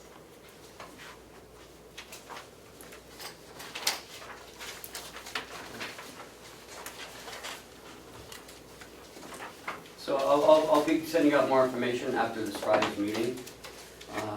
Find out, one, if we're gonna do an appropriation And two, if it'll be the 432,000. I think there still might be some confusion that we have about some of it. Would you want us to have somebody else to come in and maybe talk to us, someone from the program, or from the state, or? Yes. When the commissioners first were raising questions about this, I did contact Health and Human Services and talk to Mr. Lipman, who basically set up the whole matching process with the federal government, and he said he would be happy to come up to Carroll County anytime. I think he came before and it was He did, very yes. helpful, Yeah, it was very but it seems like we still have a lot of questions. Yes. But it's not through the state. I have more questions about the IDN themselves. I mean, the state just issues them the money. And, but they do report to the state, and I bet you it's a better report than what we get. I just like to see it consistent with all counties, and that. I think that's more what we were talking about, is the last time he was here. Yes, Representative Ticehurst. Thank you, Madam Chair. I just want to get clear on what kinds of decisions the delegation is looking at making. Or is this to inform us about possible change for the next budget cycle? Or are we going to be asked to make a decision outside of the budget cycle? And if Yes. so, when? Like we did last year. At some point in the next several months. Last year's payment was made in February, because there was a delay with the state and how they were doing it, but you appropriated it in October. So this year, it'll be for 19, and then next year is 20, and that's the last year. So we'll have to maybe look at it, putting in the budget for 2020 as well. And then I'm not sure where all this is going. I don't think anyone knows yet. Representative Avellani. Didn't we have a supplemental budget on the 17th of September last year? Where we appropriated $166,209 for the IDN? It came out of fund balance, yes. Okay, are we good? Follow up? Yes. Are we gonna have to do that again this year? Probably, Would be out of fund balance? probably. Or someplace in the budget, I don't know. Representative Cordelli. Yes, when I talked to Mr. Lipman, the whole idea was that since the amount of pro-share money coming to the county had almost doubled, that money would then be available for provision to the IDNs for services for Carroll County representatives. And my argument with that is nursing homes have nothing to do with the IDN. So. Yes. But the county is getting additional monies, right? So why not have that money available, double the amount? So we've gone from $1 million to $2 million. So we have more than enough to cover the required or the planned payments for IDN services. I would strongly object to taking it out of the undesignated fund balance. Representative Bucco. Thank you, Madam Chair. So as I recall, when the commissioner came, they said that we were gonna be getting additional pro-share money, but then they wanted 50% of it back. Where do we stand with that? Oh, we gave them some. It started with 90%, then it went to 60%, then it went to 50%, then it went to 30%, and we paid 30%. Well, we appropriated 30%. Thank you. I don't remember 90. I thought he always wanted, now at 50 and MacDonald. Oh, way back, it started with 90%. So follow up, isn't that our appropriation? Are you asking, are they gonna ask for more? They're gonna ask for 432,000. And last year we gave them 166. Oh. It's every year. I think, thank you, Madam Chair. I think the question that we had last year from the commissioner was we couldn't appropriate the pro-share money directly. It had to come out of a different account, so it could be matched. So there was some type of accounting issue. Right. So to make sure that we're not taking out of fund balance. I'm sorry, not taking it out of pro-share money. Right, that's true. That we're taking it out of fund balance. And the fund balance was reimbursed from the surplus from the nursing. Correct. It's all there. It's all there, it's just moving around. Yes. It's confusing. It is, I think some of us find it very confusing. But in the end, we supposedly come out with more for our services for our people, is the way I understood. Okay, so we're not at a point of making a decision on anything from that at this point, that they need anything. It's just for information. Thank you very much. One more question. Representative Avellani. Thank you. Will they be looking at quarterly payments or one lump sum payment? One lump or- sum payment. Oh, Yes? would it be in the county's best interest to do a quarterly payment with financials and maybe a bill with their financials in it, saying this is your next quarterly payment, this is what we spent it on throughout for the first quarter? I will bring that to the committee. Thank you, Madam Chair. You're welcome. Are there any other comments or questions? Okay, thank you, then we'll move on. Okay, you're entitled to. Okay, the Representative Knirk is not here. I was looking for a report on the jail study committee, and is there someone else in the committee who would like to share anything from that meeting? Yes. Madam Chair, I can start us off. So the committee did meet, and we did discuss what our role was, and also what kind of information we thought that we should be gathering. And we agreed that we would meet again, and I believe that meeting is on September 23rd, but you should check your calendars. It is. Next Monday. Yeah. Okay.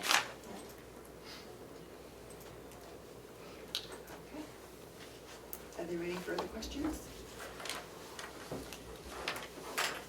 Or comments from committee members? We got number 7 still. Okay, number 7, the 2018 financial audit update. They now have everything that they need, they're in the review process now, so I can't tell you when they're gonna have that review completed, but that's where they're at right now. Yes. A couple of weeks ago, the Republican members of the delegation got together and talked about where things stood and what we would like to see. And let me just, I believe that was sent to you, Madam Chair, as well as to the Commissioner's Chair. Let me just read 2 points from that, if I might. We requested a joint meeting of the delegation, Board of Commissioners, and department heads to be scheduled with Melanson Heath concerning the 2000 financial audit and management letter. This meeting would be consistent with the motion unanimously passed by the delegation in February 2019. We would also like to see existing quarterly delegation financial review meetings be expanded to include a non-public review of pending litigation per RSA 91A. But we felt with this now 3rd year of delays beyond state law to getting the financial audits done, that it's not just satisfactory to sit around and say that information is needed, but we would like to hear from the auditors directly as to what problems have been encountered for the past year as well as the prior years. Yes, Representative Yeah, I Marsh. want to add to that for the record. I received from Ken an email stating the books closed March 22nd, is that correct? We just passed a law and it was signed by the governor that the audits were to be completed 120 days after the close of the books. That would be July 20th. And I would like to state for the record, it's approximately 2 months past July 20th and we don't have an audit.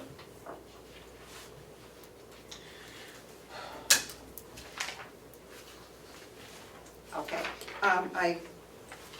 before I would like just to say something, I share your frustration with the length of time it has taken and that length of time it takes from the auditors. because I think it is important, and it helps us to get started with our budgeting too, so that we can be a lot faster with our budgeting if we have the information. And we can begin in the fall and not have to wait until after the first of the year. And I understand the commissioners are thinking the same thing, that we would like to start sooner. I'm sorry, I didn't get a copy of that unless it's somehow information I don't know. So that would be helpful. Yes, would you like to? Follow up on Representative Marsh's comment. At a recent commissioners meeting, I believe one of the commissioners did ask when the books had been closed for 2018, and the response from the county administrator was that the books do not close for expenses, which I find troubling as well. Excuse me, the books do not close for expenses? no, That it's doesn't, not. that cannot be right. Not right. I All mean, right. they have to close. I said that the books were closed, but the auditors do make adjustments to the books as they go through the audit. Yes. That's what I said. That makes more sense. Thank you. Thank you. Representative Ticehurst. Thank you, Madam Chair. May I request that the document that was just handed to the chair be distributed to the rest of the delegation members as well? I think that would be only fair. I believe it was, yeah. Okay. I got a copy of it, and I think everyone was on it. Yeah, I'm totally missed. I remember Ed responded. Okay, I know what it is 8/3/19. now. Got it, thanks. Okay. If it's appropriate, I'll give a copy to be attached to the minutes. I think that would be helpful. Probably Cuba. Okay. Okay, I think that this is certainly, these are certainly questions. This law is just a new law that was just signed this a couple of months ago. Now is that moving forward from the date of signature? I mean, I want this, I think it's taking way too long. I agree. I think the auditors are taking way too long. But can we at this point hold a law that was just signed a few months ago? How does that work? And I'm just speaking from my own ignorance. Yeah, the law that was in effect prior to that was generally recognized as being impossible to meet. So if one were to go by the prior guidelines, we would not be in compliance with those either. So we are out of But I compliance all think the the way. intent of everybody moving forward was to be in compliance with what Senator Cohn proposed in his bill, and which is now law. Okay. And I think it is not unreasonable for us to try to comply with these easier guidelines. Clearly, we're 2 months past those. Okay, so that essentially is easier than what was before? Yes, Okay. that's correct. Yes. Madam Chair, I think everybody agrees that if there are items that the auditor couldn't get to because all the information isn't in, and we all voted for this, we just need the information. So if the auditor says, well, we can't complete the whole thing, but we've done this all the way to, almost to the end, and we have these items open still, we don't get that report. Or maybe we did recently, but we don't get it on a regular basis. We understand that it can't be all done and completed at one time. Sure. I could perhaps ask the commissioners, have you received a progress report or anything from the auditor? Just what, the same one that you received. Okay. Yes, ma'am. Yes, what we voted in February was, and I made a motion, Representative Butler seconded it, we voted unanimously for it, was that if the auditor determined that there would be a material delay in the audit, that we would receive a report. The audit being due middle of July, I mean, if it's 2 weeks late, that's not a material delay. Really, nobody's going to pay attention during the summer. But I would contend that 2 months afterwards is clearly a material delay. And we are now finally receiving a communication from the auditor.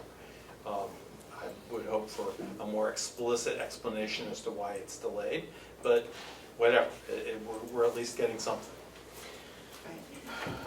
I think that this is something that may, I mean, we're saying it's late. Is this because of the auditor, or is this because of our backup in our closing our books were we able to give the auditor everything that they required on a timely manner? No.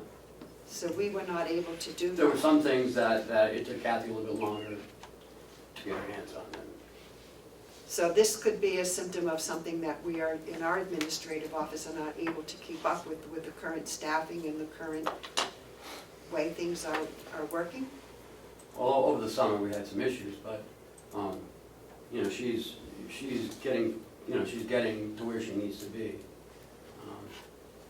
Is this something from the books or from, I mean, from our inability to, with the current bookkeeping system that we have, because we are not on the cloud, because we, not that she cannot get to that? Or is No. that a question that, of staffing, having help, the help that she needs to keep Well, up to date? you've given us back our admin assistant, which is a big help. She does have some finance background. So she is learning more and more each week, which is becoming a big help. We've had some issues in the office with personnel, health-wise, and that seems to be subsiding. So we are looking to be back to full strength and on the road. Representative Avellani. I would just like to caution the delegation about employee privacy and discussions about particulars about any employee should be done non-public. Okay. Well, I'm just thinking that, are we funding enough support for the office? Yeah. Or I am not saying that anybody is not absolutely capable. I'm just saying that, are we providing sufficient funding to support the needs of the office? Yes. Madam Chair, to follow up to the administrator, if I may.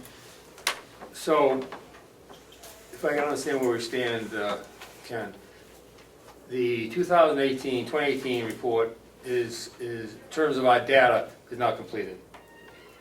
Our data for the auditor is not completed. The data has been submitted. Okay. They have it now as of Okay. Thursday. So we're waiting for, at some point, their report and management to come back to us again. You're right, you have to Okay. compile everything and then give Okay. us a draft report. So, instead of beating ourselves up on this, is there a more proactive way for us to plan, us, I mean all of us, to plan in the future so that the 2019 audit is more timely and done? Is it just things that we can do collectively between the commission and the delegation, or just either way, so that it doesn't occur in the future? Now we know what holes we had this year.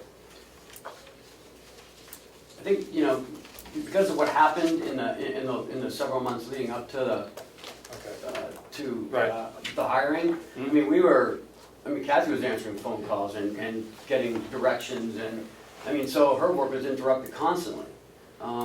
And so we have our bookkeeper now is in the office. She's not, you know, taking any more minutes of the meetings, and Yep. you know, Kathy is up to where she should be, or needs to be, and our admin assistant is helping out too. So I think going forward, I think we're in a good position to not repeat next year. So. Just to follow, just to follow. So, in your view then, this will not be a 2019 issue? Unless something extraordinary comes up between now and the next time you audit. Right, and Okay. you agree as well. I do. Thank you. Thank you. Representative Marsh? Yes, when we receive an audit, whenever we receive an audit, one of the very first statements in the audit is whether the auditor considers it a clean audit. And they base a great deal of that opinion as to whether the entity being audited was able to provide and was willing to provide and cooperative in providing data in a timely manner when asked. I am concerned that when we do finally get this report, what that statement is actually going to be on this audit, and I am concerned the impact of that statement as what it may mean as to the interest rate we have to pay on the loan we get in tax anticipation notes and things like that. So the repercussions of this could be significant depending upon what the auditors actually say when they finally give us their report.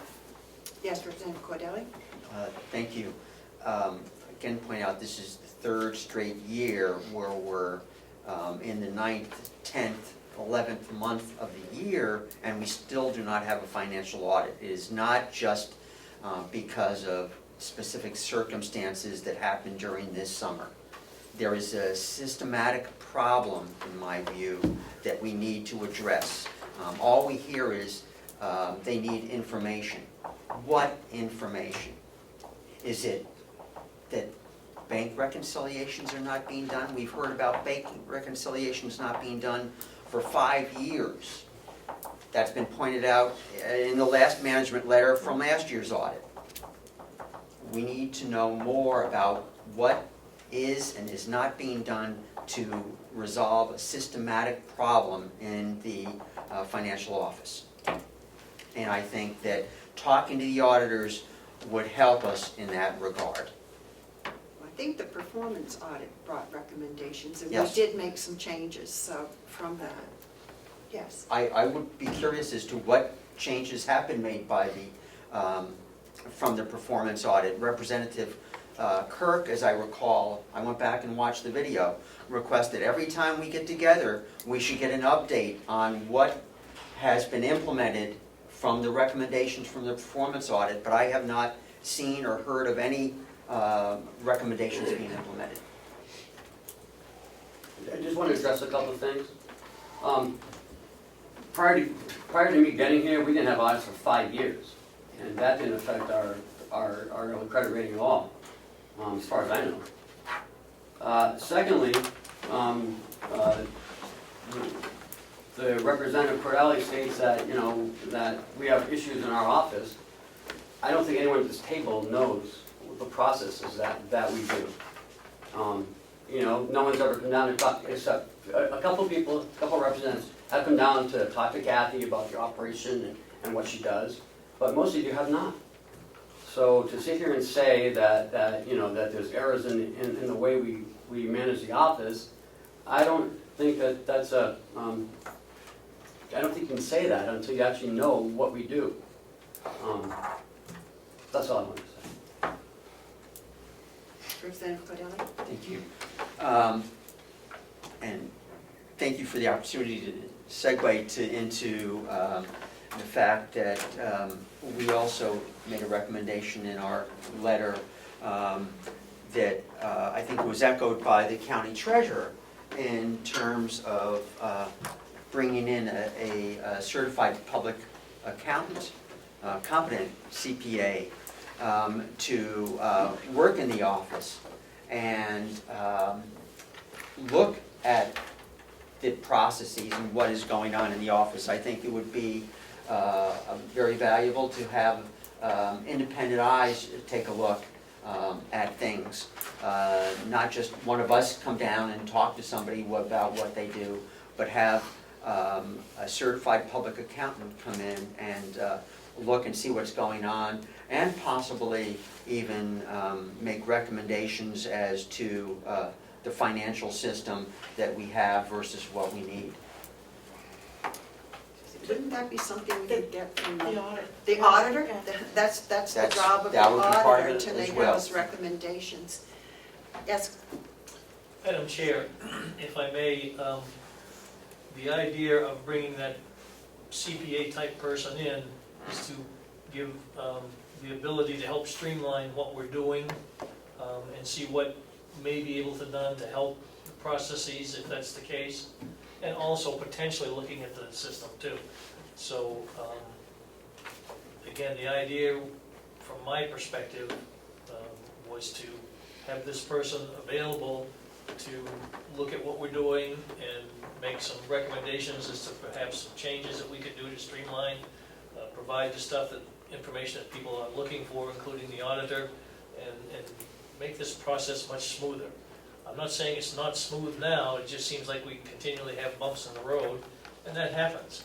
But I do think it's important that every so often we have the opportunity to have another set of eyes there doing that too, along with the auditor. yes. Apparently there's been some misunderstanding, because when I brought up and asked Joe to investigate the part-time CPA, it was as a backup in case something happens in the office. And in order, if there's an emergency and someone comes in, they have to be familiar with what's going on. And that's what I had asked, and the commissioners, I believe, had agreed, would be good to have a backup. Because as it stands right now, if something happens to either our financial director or the bookkeeper, there's no cross-training anywhere, there's no backup, which I do not believe is a good process. I think that we need to have some sort of backup. And when I asked the man from MRI about it, because he said they do emergency fill-ins, etc. And he said a person that would do that would have to come and familiarize themselves with our office so they would know the process, especially where we have a system that isn't utilized in many instances, and a person would have to come and get acclimated to it.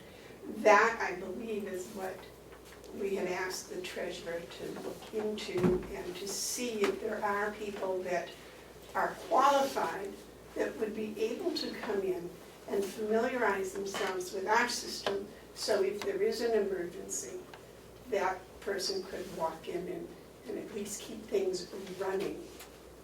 That's my biggest concern. And what is the process? I mean, what is the progress on that?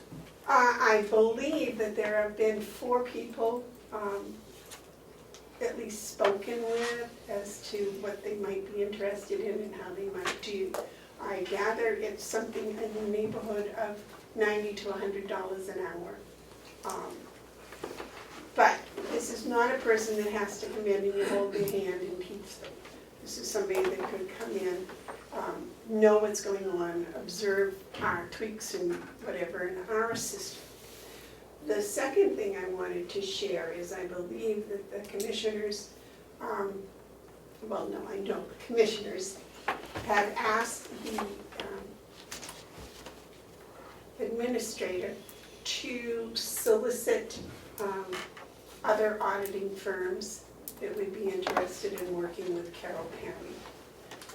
And we will review those and come up with a recommendation for the delegation, as you have to approve the company that we do hire. And that is a work in progress at the moment. So that's my update. Thank you. Well, it helps to know what is happening, and because we're seeing concerns, obviously you have shared some of those concerns, and it is your role to work on it. So, yes, If I may, Mr. Madam Costello. Chair. The chair of the commissioners is absolutely correct about what I was asked to do. Unfortunately, I think what's happened is it has sort of morphed itself into perhaps something a bit more than that, because you're not going to find an individual who can just sort of step in and look at what we're doing and know how the system works at a quote-unquote perhaps bookkeeping level. You are going to end up with potentially a certified public accountant type individual.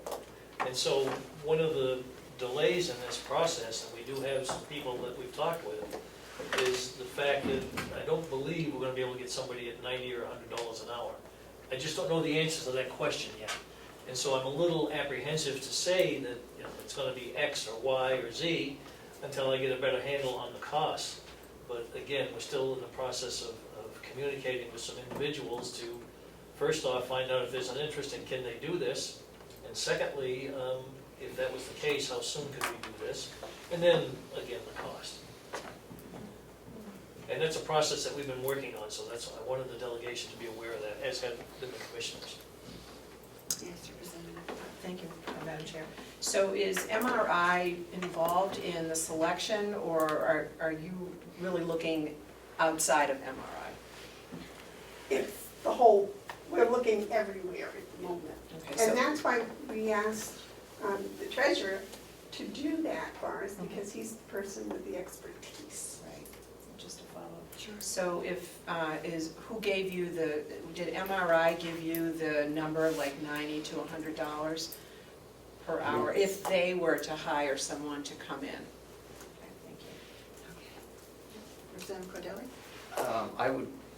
I'm not clear as to, I've heard various things. I have a vision of what's needed. I've heard various things from different people as to what was going to be accomplished.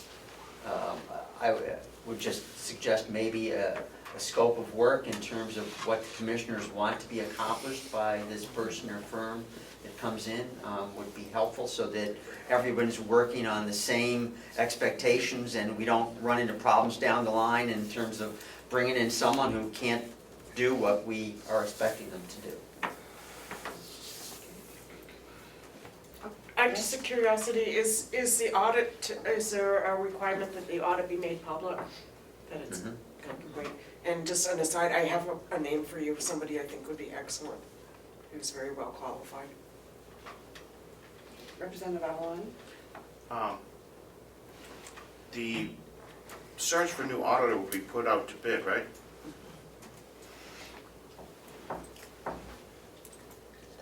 It has to be. No, it doesn't have to be.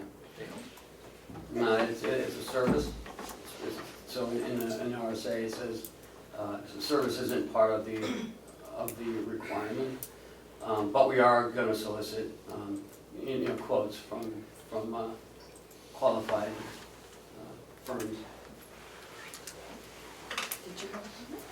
No, I was just going to reiterate what the administrator said, is that we tried to change that down in the legislature, that services would be included, but that failed.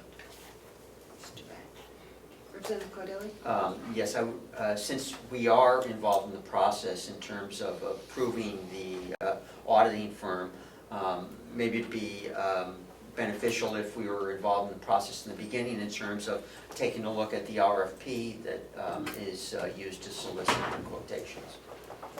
There is no RFP.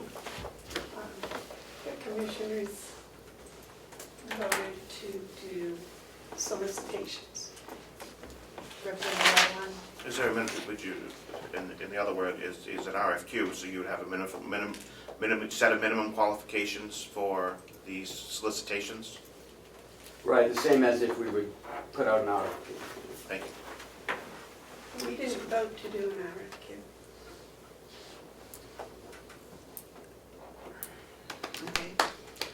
Representative Cordelli?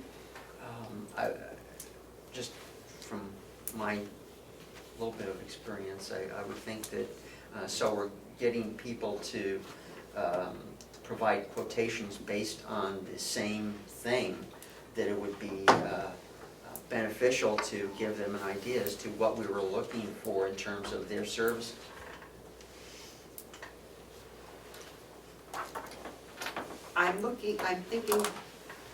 I'm getting a little bit confused because we're talking about doing the audit and we're talking about an individual who would have a very different role and different focus. Are you, when you're talking about this request for proposal and all this, you're talking about an RFP or RFQ, you're talking about to replace, if we decide to replace if the commissioners decide to replace the auditor. Okay. I just want to make it clear that we're talking about two different things. I want to make it very clear that the Board of Commissioners did not vote for an RFP nor an RFQ. They voted for, I believe the statement is, solicitations. Yes, Representative Avellani. Thank you, Madam Chair. The problem with just having solicitations is you very rarely get an apples-to-apples bid without some type of guidelines for each individual that's being solicited.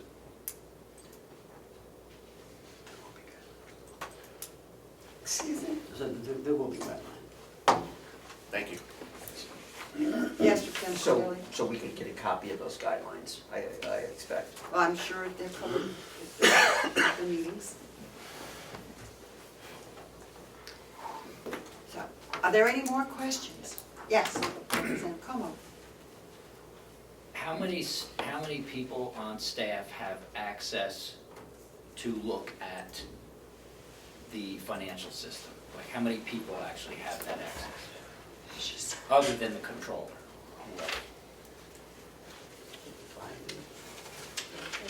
Around 5? So there's 5 people that have separate passcodes that can go in and look, but not move around and change anything, they can just look at it. And it takes a password to do that? Yes.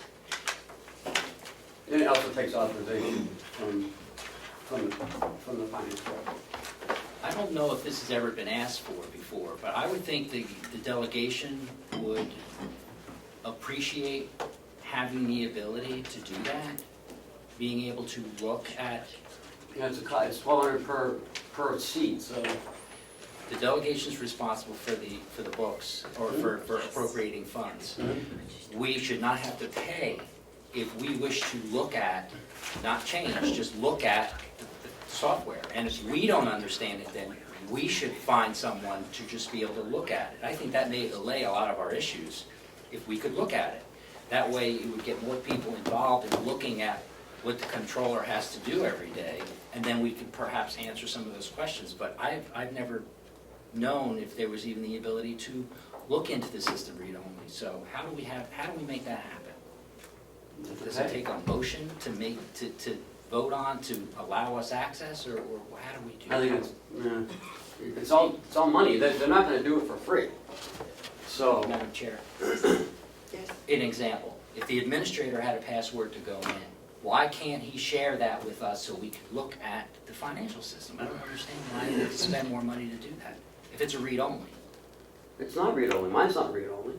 Yes. What I'm saying But is, someone- we could have read-only. Don't let us do anything, but just look at it. Oh, I see what you're saying. Because that way, we would see what the controller's doing and what she's having to go through to complete this. I mean, that's just a small part of it, right? The ACS is just a small part. That's a huge part, because a lot of our questions could be answered if we could, and if, there's a few lawyers and there's a few people that have done budgets for years, we should be able to look at it and see what's happening. Is it, It seems like a big black hole to the delegation. And I don't know if it takes a motion to do that, I don't know. how much of the bookkeeping is outside of ACS? I know you manually enter some things. When we get more, when we update and upgrade, won't you be able to do more of that on ACS that you're now doing manually? I do a lot more than just the budget is what Right. it's trying to say. Right. So I have to work with the grants. It's just a lot of stuff that I have to do. So we're talking apples and oranges here. And Okay. having read-only, right now, you would have to have a direct tie-in to our server. Yeah. So. Right now, yeah. But if we're not, Yes. but we would not have the authorization to change anything. We're just simply going to be able to look at, like when you run when Representative Avellani asks for a detail and you go and you print it out. Well, we should be able to go into the read-only section of our ability and actually look at those details. Instead of asking you for it, we could just say, here, let's go down to the office at the terminal and let's look at, look at the answer that we're looking for. Do you understand what I mean? No, I do. Yeah, so understand I exactly don't know what why you're we're saying. not doing that.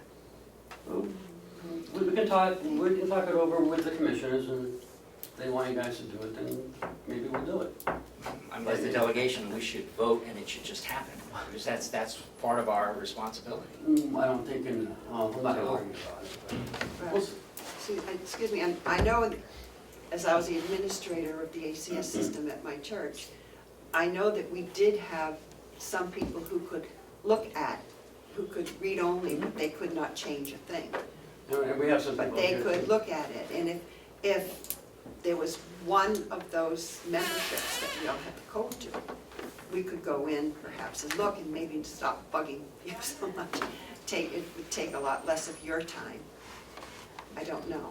But I don't know, because sometimes too, to look at their reports and things, the information we're looking for might need to run a report, and we wouldn't have the ability to set that up. So I don't know how, the access to the reports. I don't know how they work. I mean, different people had different access levels. Yes, I'm just gonna play devil's advocate, and I wonder if we're moving from oversight to micromanagement if we do that. yes. But oversight, May I? No, I'd like to hear what you have to say. That is oversight. Having our ability to look at the budget as we do with these sheets that seems to be very confusing to everybody.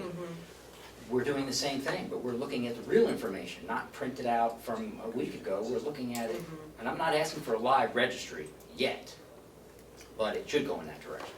But we need to have better access to these reports and any detail we want without asking every 5 minutes. We should just be able to go to a terminal. The public should be able to walk into this building, go to a terminal, bring up the financial system and be able to look through it. It's supposed to be open. Follow up, but do you want the raw data, or do you want the reporting to be available? They're two different things. They could be posted on the website. You know, the reports I think are valid. I'm not sure that the raw data is something that's, you know, in our purview. Yes, Representative Cordelli. Thank you. I think that the access that the good representative is talking about applies as well to department heads, which we've been talking about, you know, since I've been here, 7 years. And, you know, maybe a few favored departments have been granted access, but there are other departments that have no access and have to wait months to get reports. And in addition, I see people shaking their heads, but you know, I'd be glad to reiterate conversations I've had with department heads who say they can't get information. And I believe, watching videos, excuse me, that there was actually a citizen's petition submitted so that reports would be posted online of expenditures, as I recall.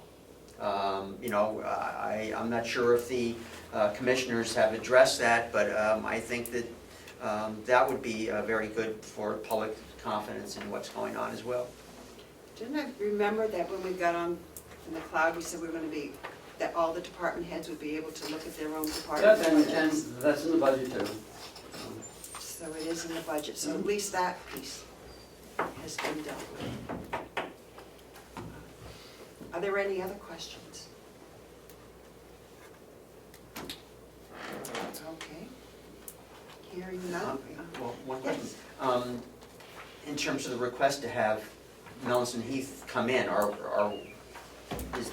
we making that request? I think I we would definitely move- need to have them come. I would move that the delegation requests the commissioners to invite Melison Heath to a meeting on site with the commissioners, delegation, and department heads to discuss the 2018 financial audit. Okay. I will second that motion, Madam Chair. Second. Okay, any further discussion? Just a quick. Yes. Thank you, Madam Chair. Is there an additional cost associated with that? I don't know.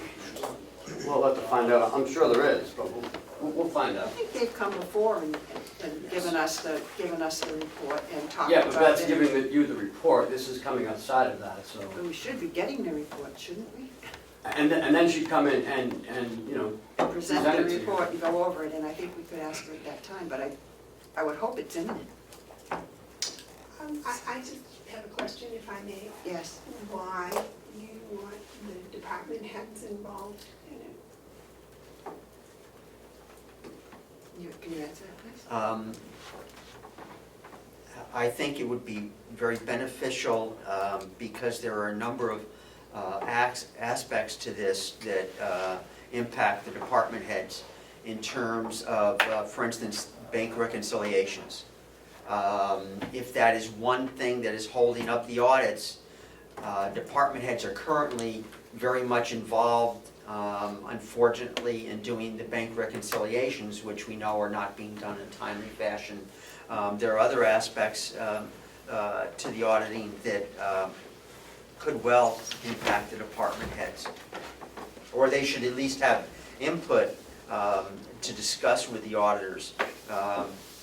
If there's information that the auditors are not getting in a timely fashion, so that they can complete the audit is some of that information that the department heads possibly have.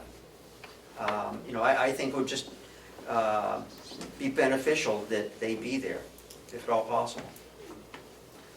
I did want to also make a comment. I believe it's Belknap County that puts their expenditures up on the website on a regular basis. I'm not sure how often. As does the state.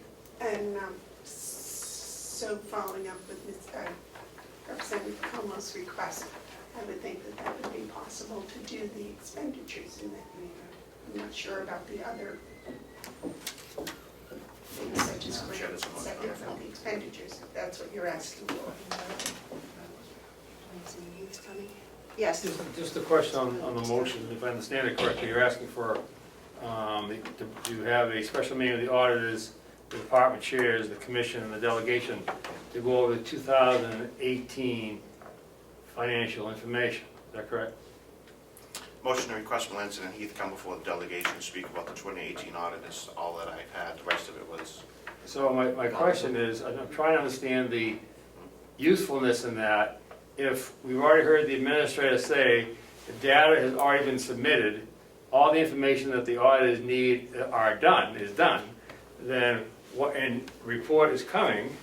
Let me finish my question out before you answer it. Why wouldn't we just wait until the auditor is done, until they have all the information? And at that point, invite the department chairs, if that's applicable, and it would be a joint meeting, that's terrific. I just don't understand the value in having people come in now when they already have the data and saying, why you didn't have the data? We're going to get that in a report. If, as we talked about before, if it's a clean or not clean audit, that'll be in the report or the management letter. I mean, I don't understand doing that now when they already have all the information, that's all. That's my question. As regards the motion, that's all. Thank you. Then I think the good representative would want to vote now. That doesn't answer my question.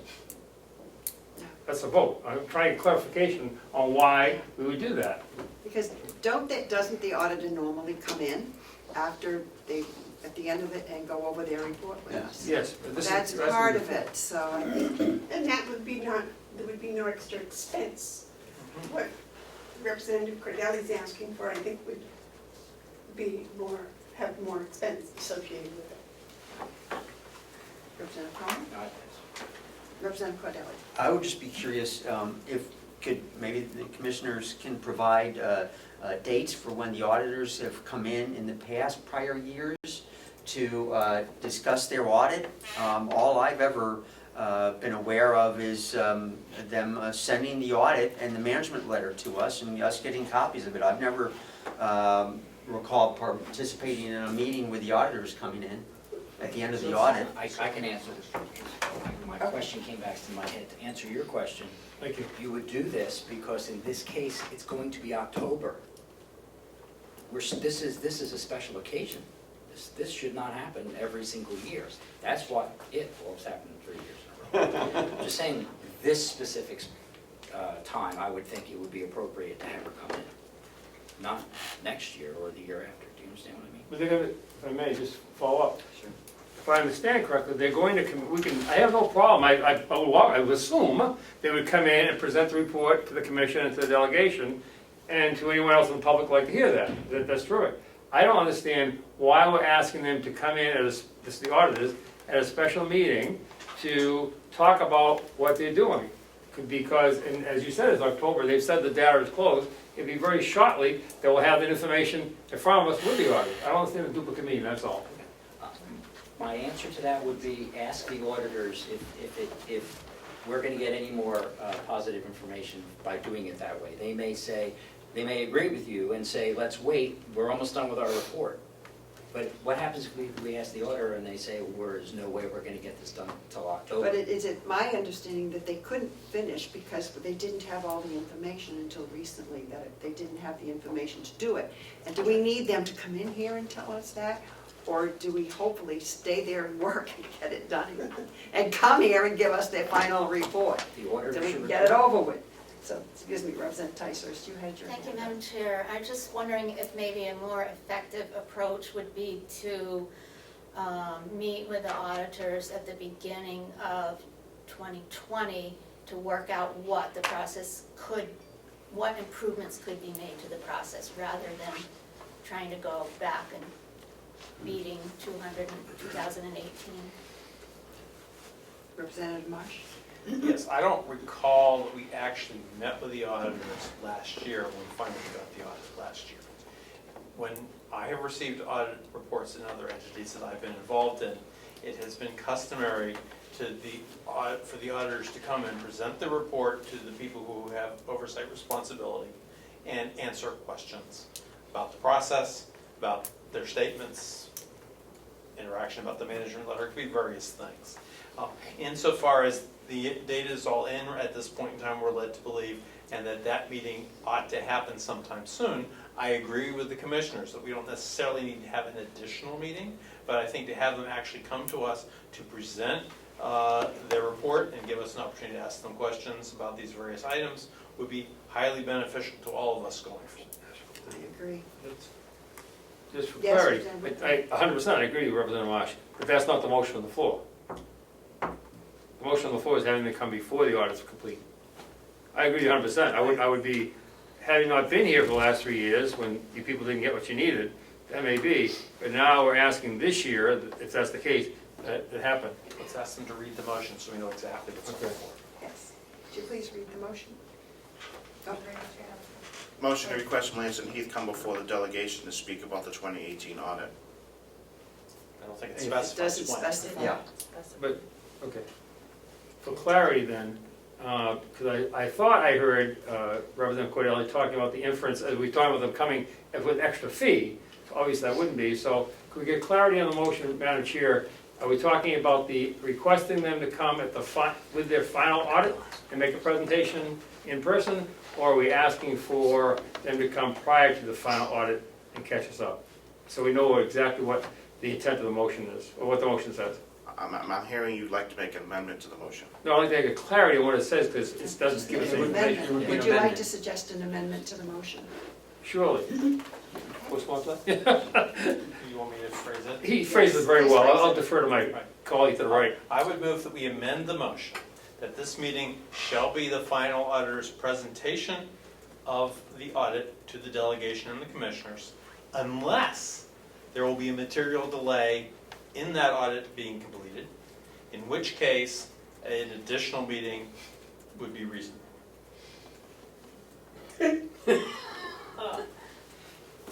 I don't have that much room. But she typed it. I trust you. Oh, don't lose it. Being completed, in which case, amend the motion that the meeting shall be the auditor's final presentation Of the audit. unless, Of the audit. of the audit, okay, Unless there's a material delay in the completion of the audit. unless there is a material delay in the audit being completed, in which case, Yep. In which case an additional meeting would be reasonable. thank you. Required, do you want to make it required? That's fine. And I additional agree meeting to that one. would be required by Representative Marsh. Is there a second to the amendment? Absolutely. You did a nice job. Representative Avellani? Might I make a suggestion to the original motion that he withdraw it and this become the main motion? I will do that. I will withdraw my second. Okay. Let's make that the main motion then. Do you have what you need for it to be a main motion? Yep. We have a new motion on the floor. It has been read Who made them? and seconded. The motion was made Marsh and Woodcock. by Seconded, yeah. Representative Marsh and seconded by Representative Woodcock. Is there any further discussion? All those in favor, say, sorry, Representative Ticehurst. So the delegation is asking for a meeting.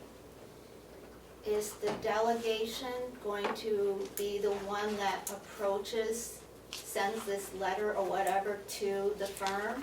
Or is the delegation asking the commissioners to do this? Whose role is this? I'd say it's the commissioner's role, but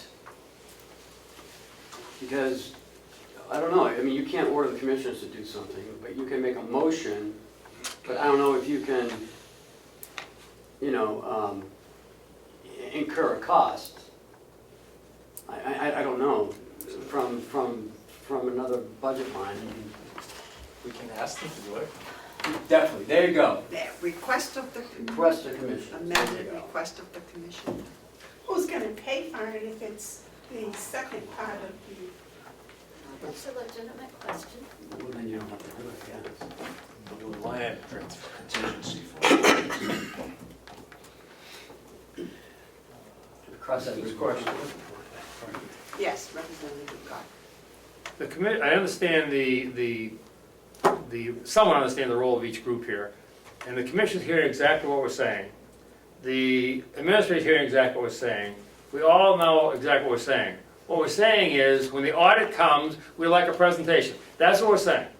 No problem, That's what we're saying. that's no problem. That's the clarity of that. It's the other meeting that made. No, there was no other meeting, that's off the table. It's just when the audit is done, they come in person to the group and present, and the public. That's what we're asking. We have is there anyone, is that confusing? Yes. Unless there is a material delay.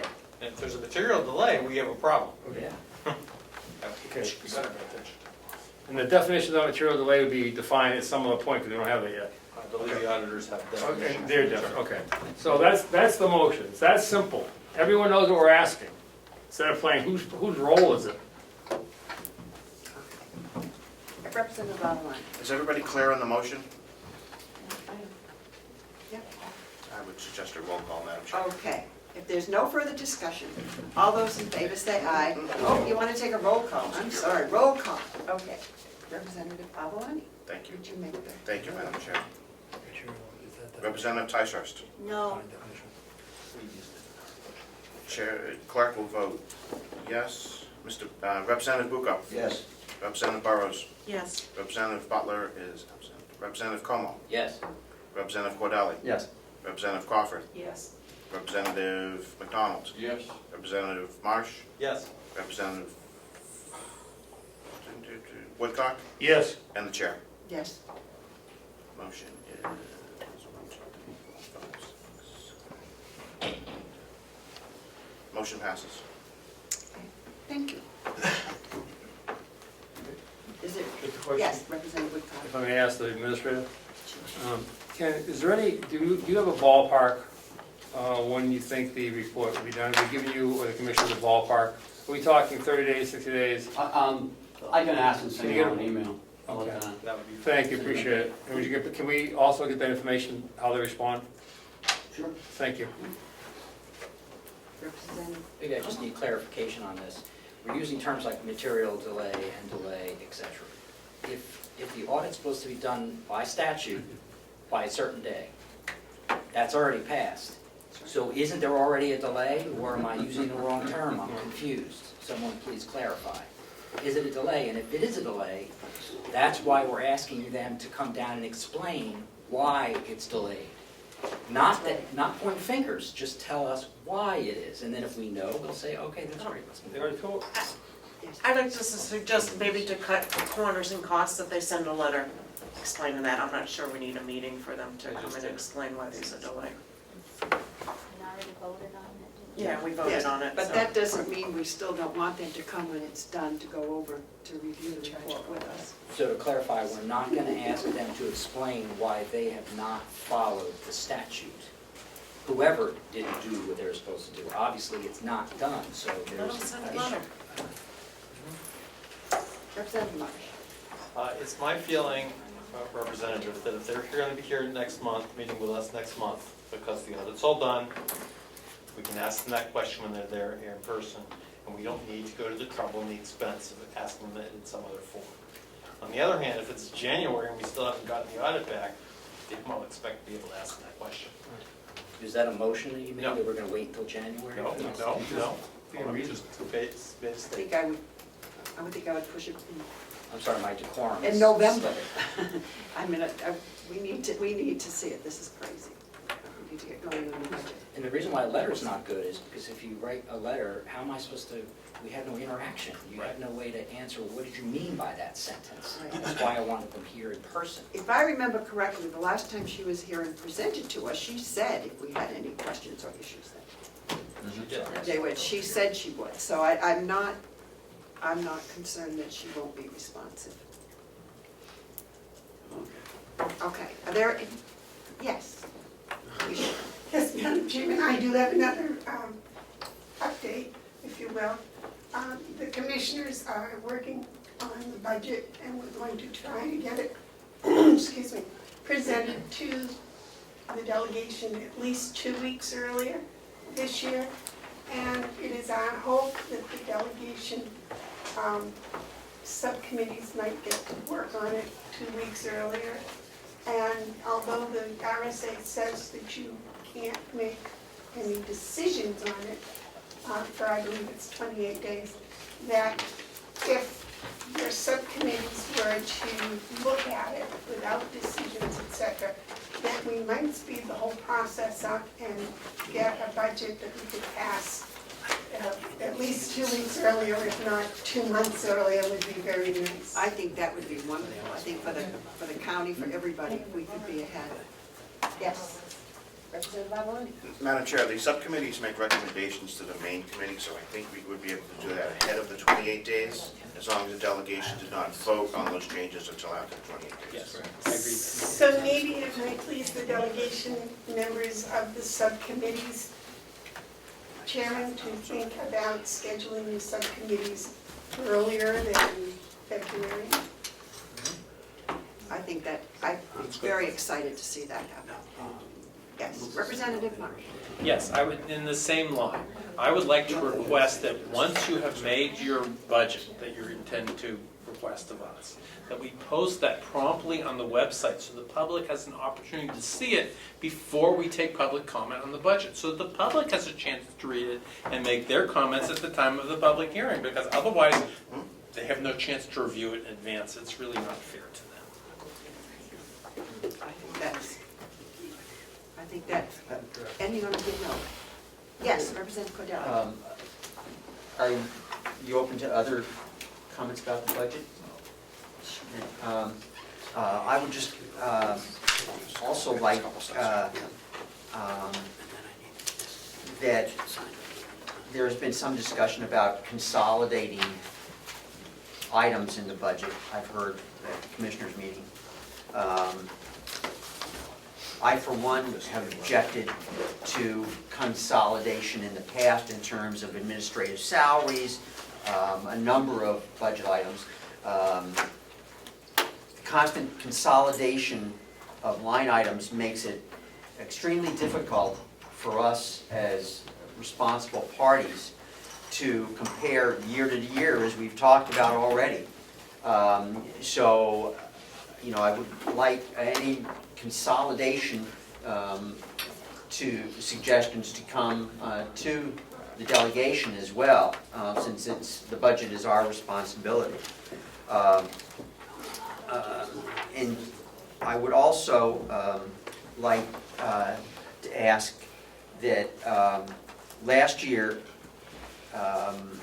I submitted through our subcommittee a list of questions that I think we've received answers to in most all prior years, and got responses to maybe half, if at the most, of those questions. But I'll give the chair my list of questions, and these are questions, you know, can provide to the commissioners right up front and say, you know, we would like this information to be provided, you know, to the delegation as part of the budget. That's item number one. And item number two, when the budget is presented to the delegation, I would be very interested in hearing what the commissioners' priorities are in terms of their formulation of this department, of this budget. Budgets are supposed to be about priorities, and I think it's very important to have that information as we begin work on the budget.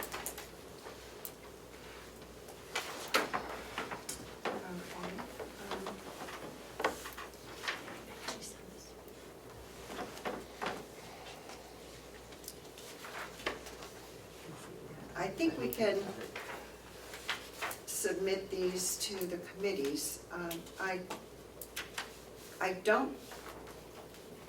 I'm not sure that some of the detail is appropriate at our level. I'm not sure. I just have a few questions about, like, the list of customers of who bought hay from the county. It's a very small item, and I'm wondering how detailed we need to get in some of these. I mean, I can understand, you know, the list. It was, You know, I think there must be somewhere a list of our vehicles, machinery, and, you know, list of assets must be somewhere. all that And I'm just information has wondering- been provided to us in the past. And it really doesn't change unless we buy a new vehicle. I mean, we keep everything forever. You know, I think, well, has the wood processor been sold? I mean, aren't these are questions we could just ask that we don't take every meeting? And the answer to that is no. We have not sold a wood product. Some of these things, I think the answers we should be able to just get by asking. Just, That's why I'm Yeah, I providing the mean, list right up front. Madam Chairman, this, in the past, we've had lists from like 6 different people. If you could do like you did last year, funnel it to one person, make sure that there's not duplication of any questions. That would be preferred, I think, by the board. And me. yeah, I think that we can look, I think it's like public information, it says copy of the sexual harassment policy. Isn't that public information that we should be able to go to It's the right on the office and website. look? It's on the website? I mean, I think there's some things maybe that need to be updated. Does that make sense? Yes, Representative Ticehurst. Thank you, Madam Chair. Just to think about process a little bit, I think, since I haven't seen it, but it appears that maybe most of these questions are better handled on the budget committee level. And also, I'm happy to hear what the commissioners' priorities are. But I think if you look at what the commissioners are recommending, then their priorities will be very clear. And also, I'd just like to remind us that it's not the commissioner's budget. The commissioners make recommendations, and so it's the delegation's budget, and therefore the delegation's priorities that we will be attempting to come to agreement on.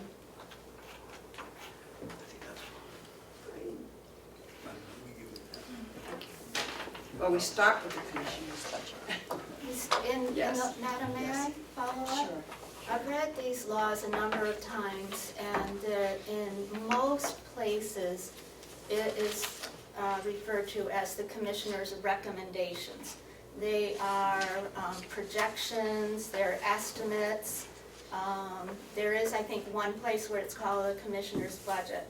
But for all intents and purposes, it is the delegation that makes and sets the budget.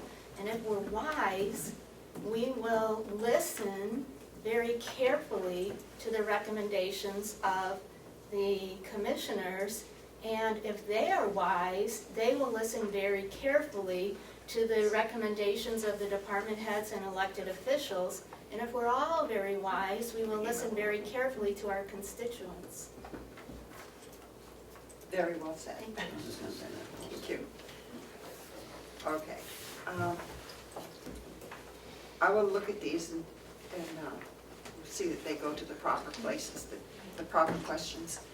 Is there anything else? I think I had, the only other thing I had on here is the, I just had a quick question about the progress on the water line, and it looks driving in today that they're working on it. At the corner, so. They are working on it. Is there any other business that needs to be brought before the Yes, committee? Yes, Representative Avellani. we have some meeting minutes to approve, Madam Chair. Oh, we didn't do that? Past meeting minutes that need to approve. Okay. Thank you. I thought we did a pile of them last week.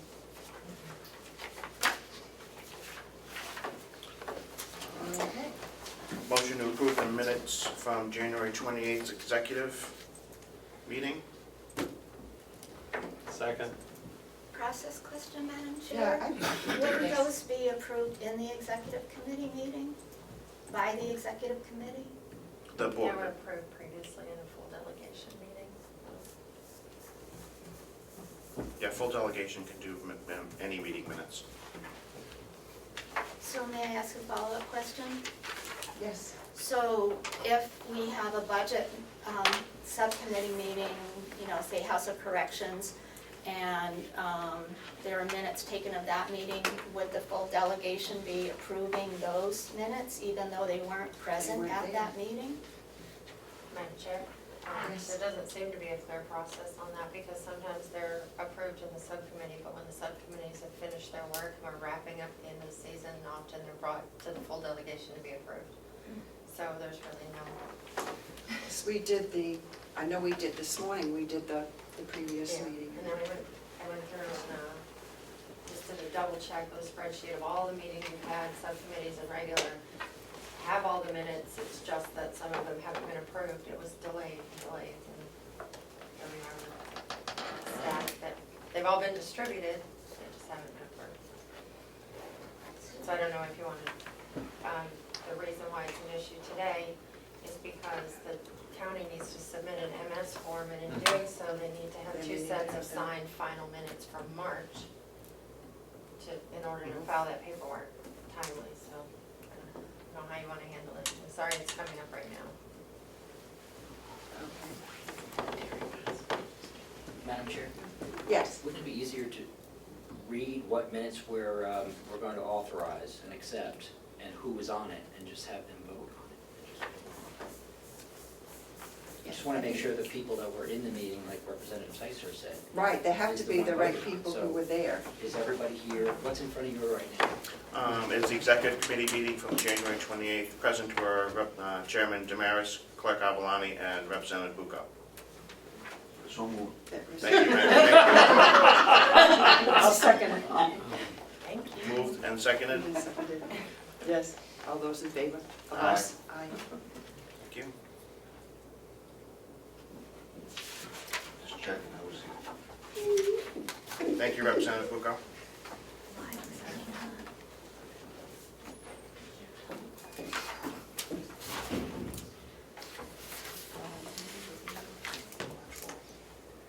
On May 3rd,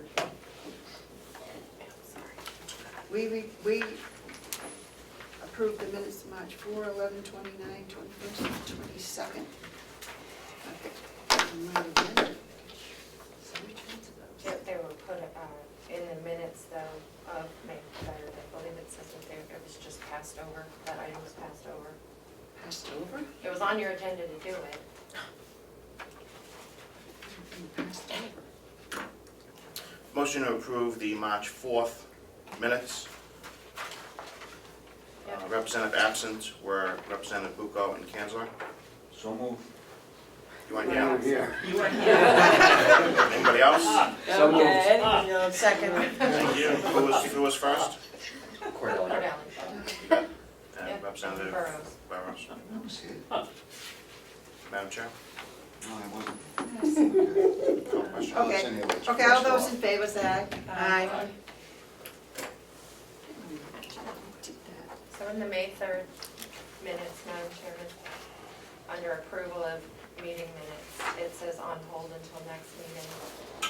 And here we are. That's all it says. I apologize, I don't know why it was passed over. I don't remember. Motion to approve the March 11th meetings. Representative absent were Representative Butler, Bucco, and Kanzler. So moved. Question, Madam Chair. Is that one of the meetings that has to be, the minutes that has to be approved in order for that form to go in? Does that fall within the time period? Yeah. Just have to say, I am very uncomfortable with this, because I don't have them in front of me, I don't remember what's on them, and I don't remember why we Now, why did we pass them? I don't. held off. There must have been a reason. So, It's gotta go in. now. I have some minutes. So we have to, the motion. Next.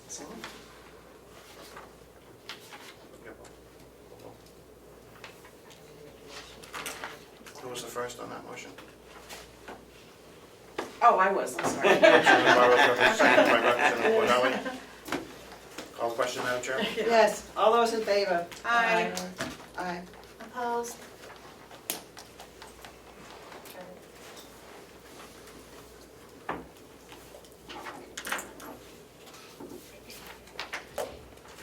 Motion to approve the March 29th meeting. Representative absent were myself and Representative Nelson.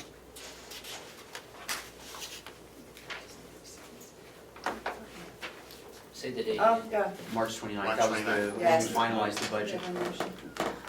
What's the finalizing of the budget? Okay, could I have a motion to I'll make a accept? motion.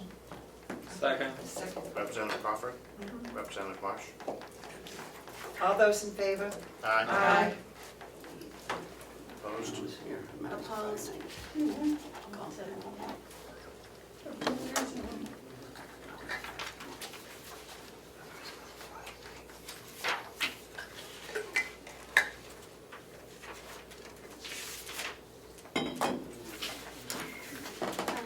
May I ask a question of the clerk? So, would you repeat for me which minutes we just voted on? Which dates? January 28th was the Executive Committee, March 4th, March 11th, and March 29th. We're going to be doing July 9th right now, which was the Executive Committee that dealt with the... Thank you, that was the information that I needed, I appreciate it. You're welcome.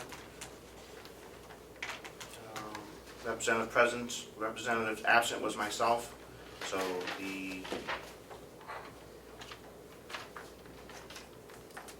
Representative, Chairwoman DesMarais, Representative Ticehurst, Bucco, or Marsh can make the motion to accept these minutes. So moved. Second. All those in favor? Marsh and Aye. Bucco, you'd have to sign for that, Madam Chair. Opposed? Just finish them if there are others, I don't, well, unless we want to resend out the minutes. Because we- Okay.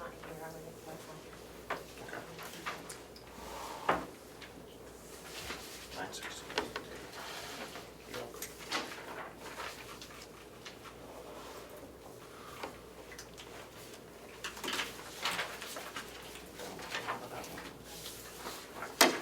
Madam Chair, motion to approve the MS 42. We have a motion to accept the MS wager, we haven't received it. That's our budget. Oh, that's our budget. That goes into the DRA, so we can set the tax rate. Okay, And you and I have to sign it, Madam Chair. okay.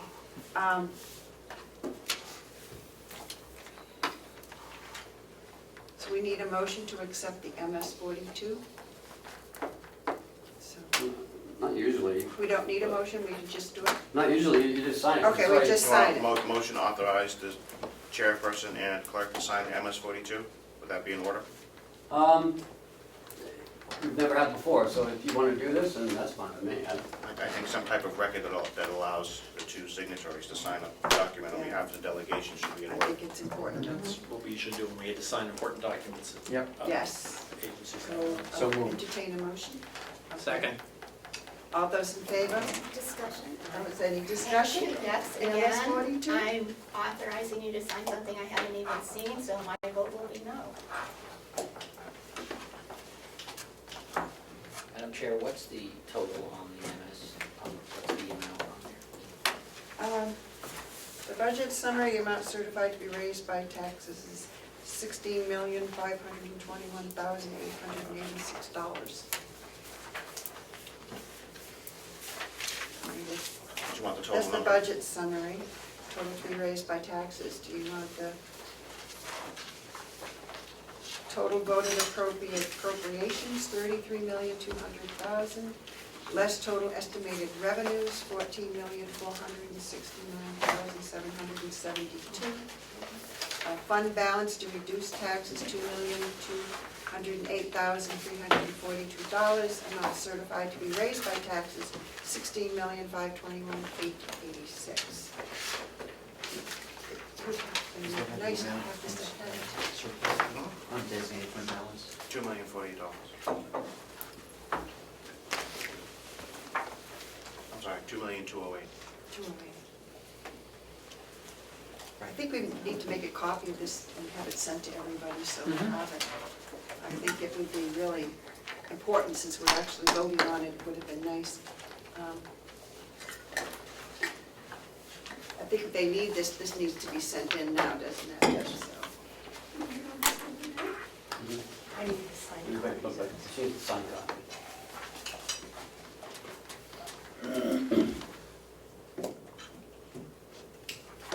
Cross-checking? Yeah.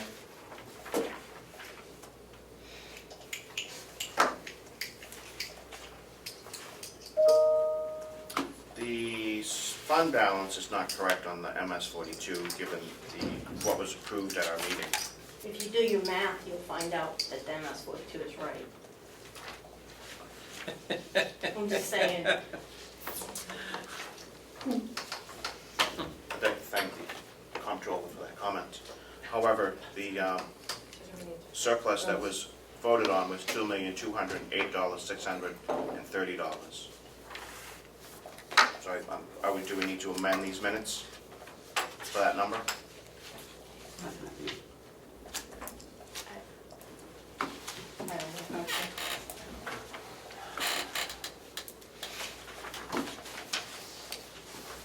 Well,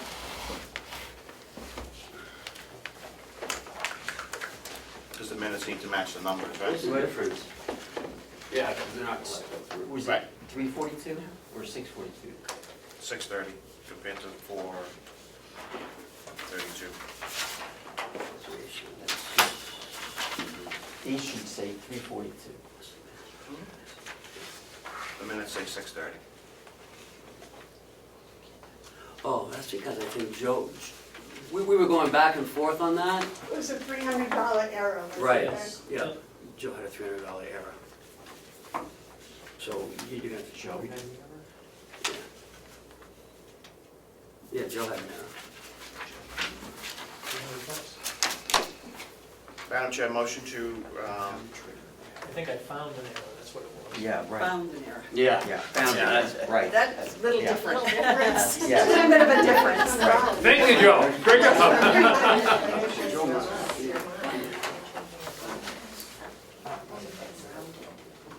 The coffee line. minutes, you have to put the numbers have to match. The percentage was covered in there, so we need the minutes from today to reflect that Adjust the minutes. adjusted amount. See what I'm saying? Yeah. And then go back and change what you said. March 29th. So it would be a motion to reconsider the minutes from Yeah. March 29th. I'll make a motion to reconsider the minutes of March 29th. Okay, is there a second to that motion? Second. We just need to make a correction in the minutes so the minutes match the, since the error was found since we did that. I would So, move is that there- did you already vote on reconsideration? I'm sorry. No, we haven't voted on that yet. I need a second? Second, A Madam second, Chair. all right. So we have a motion made by Representative Cordelli and seconded by Representative Avellani to reopen the minutes of the meeting. To reconsider. To March 29th. reconsider, meeting of March 29th. All those in favor? Aye. Opposed? Madam Chair, I move that we change the motion made by Representative Butler to reflect the change to $2,208,342 that would be used from surplus. Second. Second on the motion, Representative Cordelli. I agree. All those in favor? Aye. Okay. All those opposed? Thank you.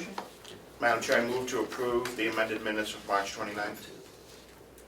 Is there a second to the motion? Second. Yes. Got that? Okay. Okay. The motion has been made and seconded to approve the minutes of March 29th. Okay, March 29th. All those in favor? Aye. Aye. Opposed? Opposed? Thank you. That's to make sure that there was an error that was found. Thank you. I'd like to thank the secretary for pointing that out.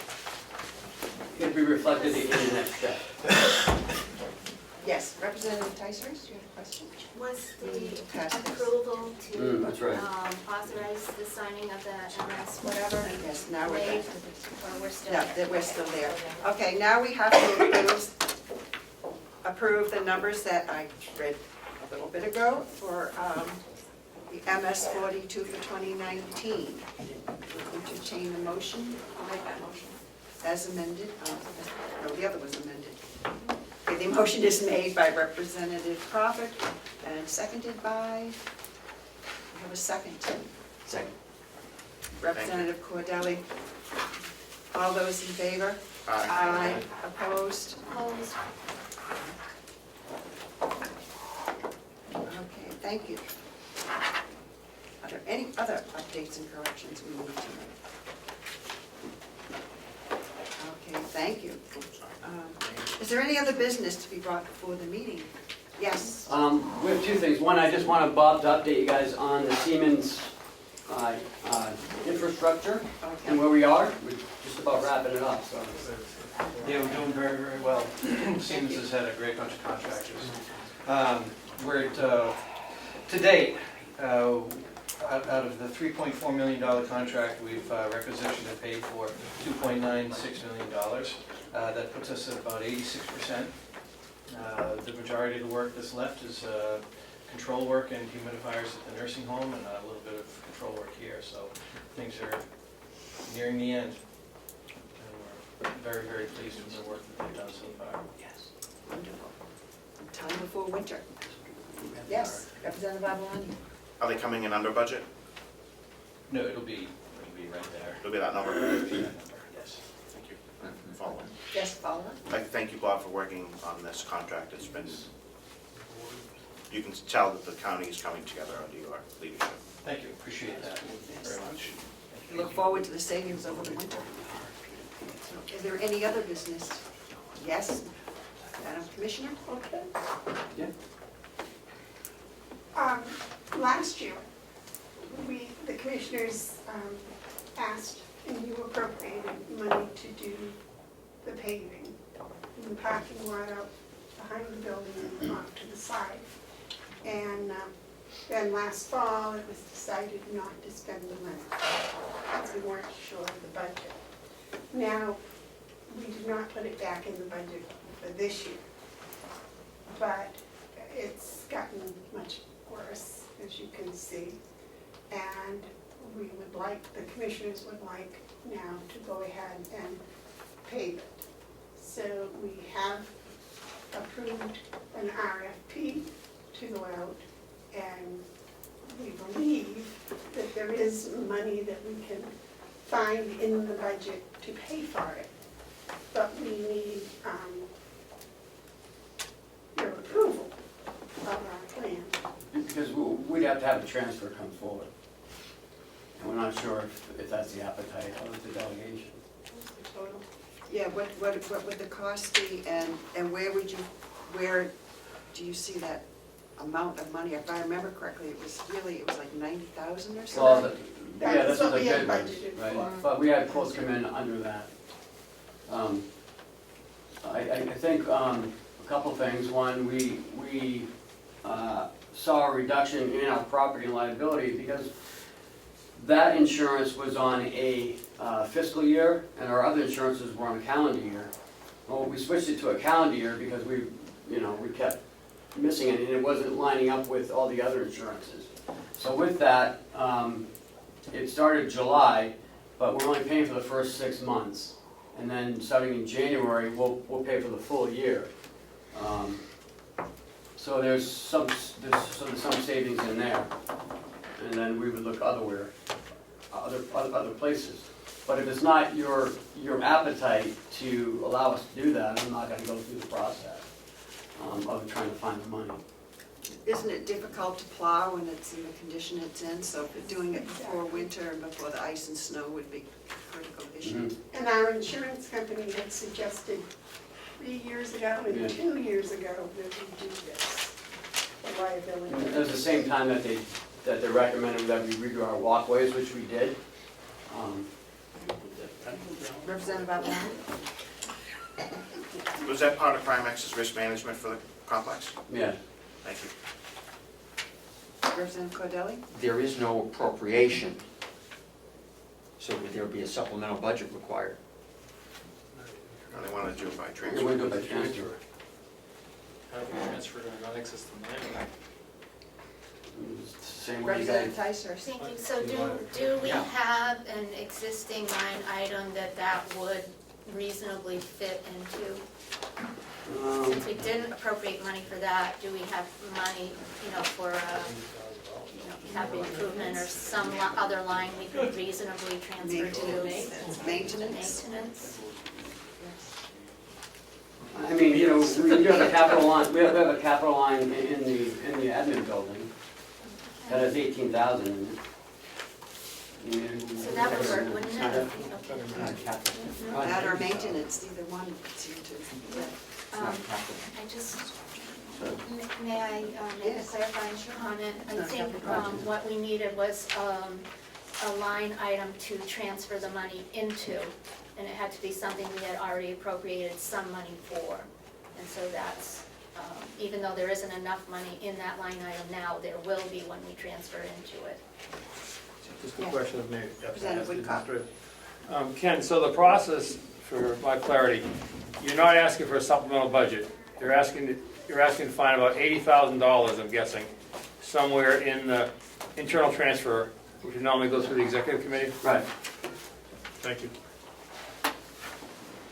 But I think because it's not appropriation, that I think the whole delegation maybe should be involved in it. I think so too. Are there any other questions or feelings, pro, con, you want to share? No? Madam Chair, so this drone photograph of the parking lot, are you talking about this parking lot Yes. only? Yes. And not this Not long, that one, no. not this Well, the little 1930 piece runway behind that's the building that goes right out here, Right behind, and then Here. all the way around out back. not the front. No, No, no, sir. no. Okay.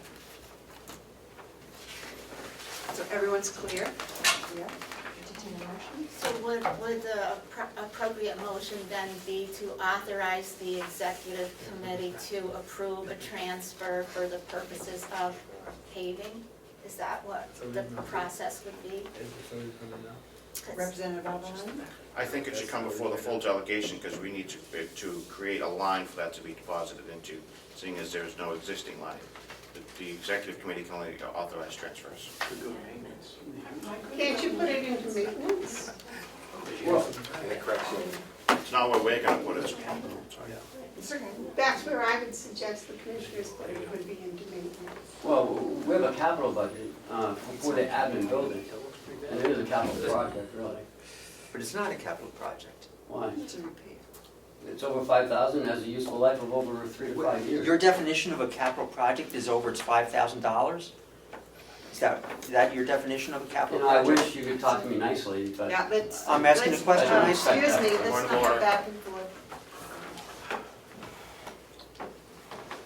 It appears there's,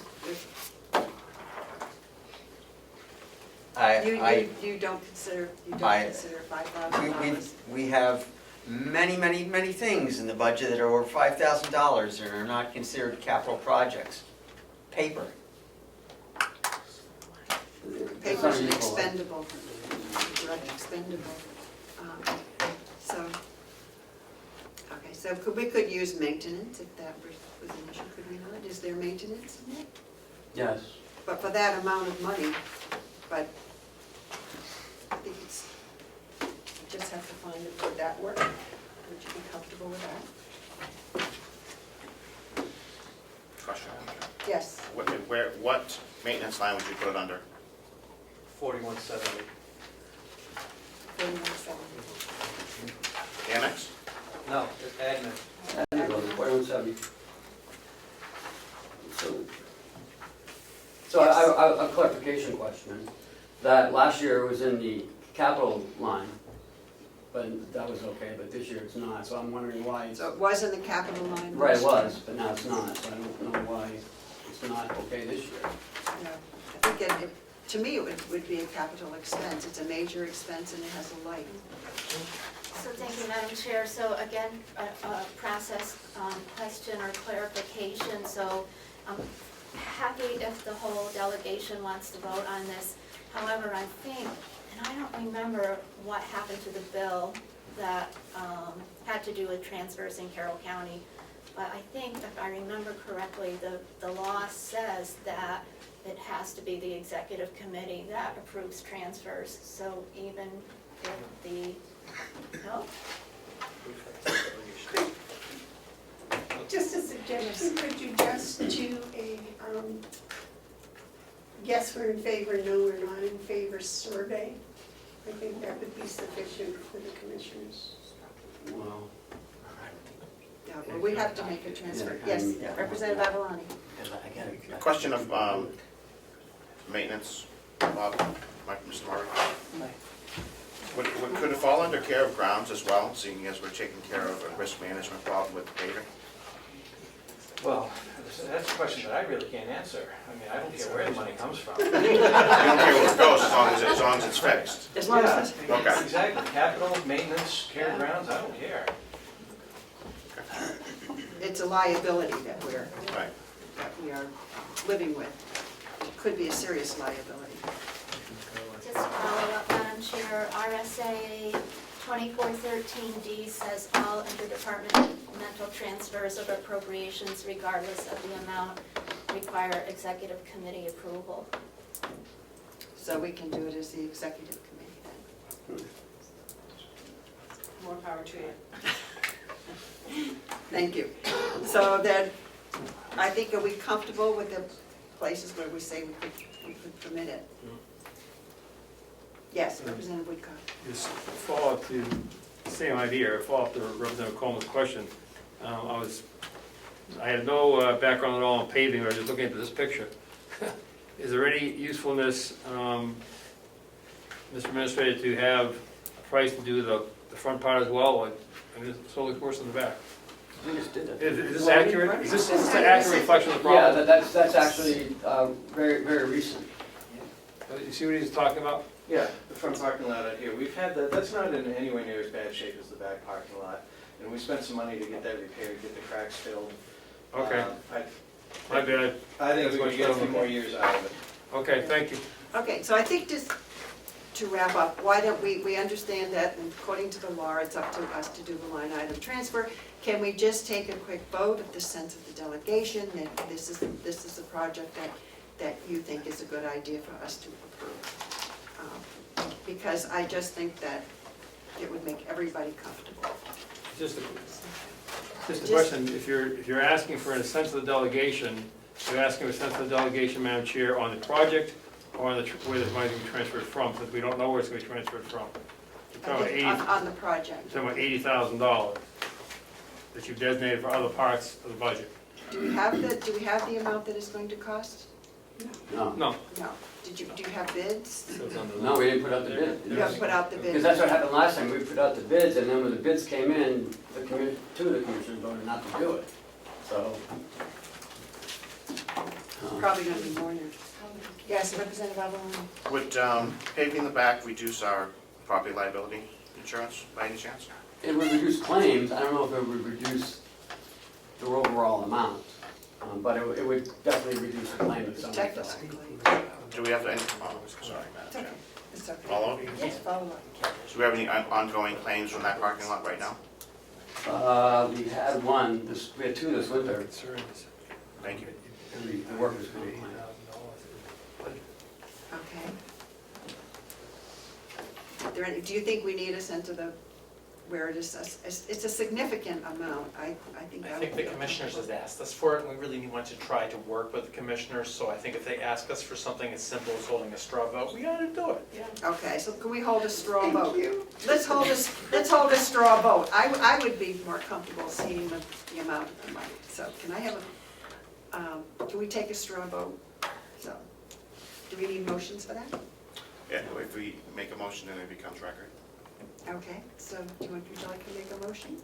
Uh, We take a straw vote? I would move that we express the sense of the delegation that we are in favor of the commissioners developing a plan and presenting it to us to fix the paving problem in the park.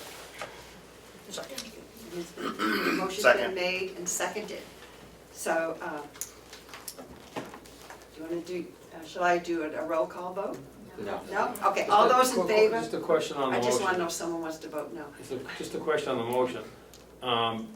Timing-wise, if I understood your motion, we were just expressing, that yes, we agree they should create a plan, Right. but their plan was to get it done. So Well, I'm just trying. that could be their plan, or But you their said- plan could be to put it in next year's budget. Okay. That's Okay. their job. Okay, I'm only asking that because if you're asking it to come the way for, could you read back that motion?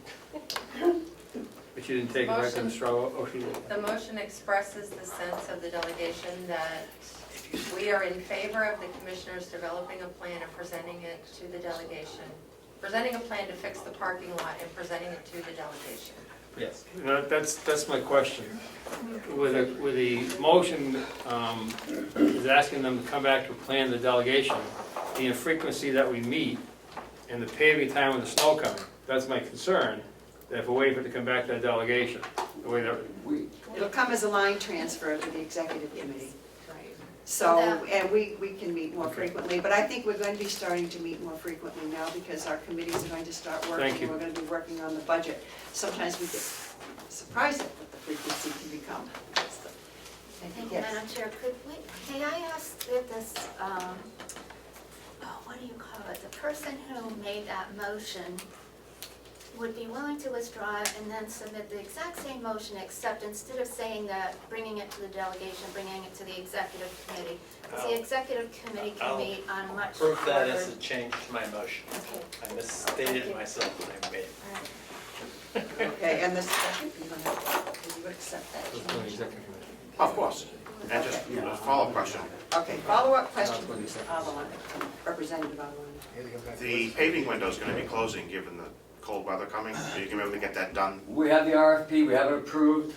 If we get the idea, we'll send it out and we'll do it for 3 weeks and see what happens. See what happens. Because I think we have a very small window after that, I because a think lot of it's the towns are getting the stuff done The end now. of October, I think, because I talked to them about the roundabout. They said to the middle of November Yeah. is when they stop making pavement. Thank you. Okay, so all those in favor? Aye. Aye. All those opposed? Aye.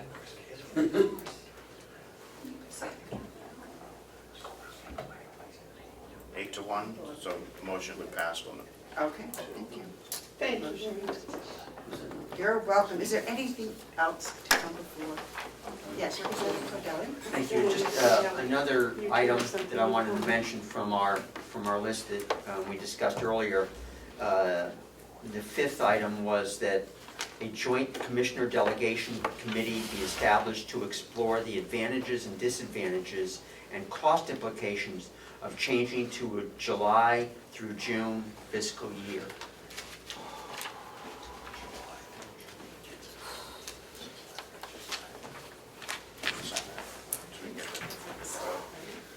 Yeah. Madam Chair, Yes. while you're- Yes. Can the representative give an example of why that would be a good thing to do? It would align us with the state budget, I think is number one item, and several other counties as well.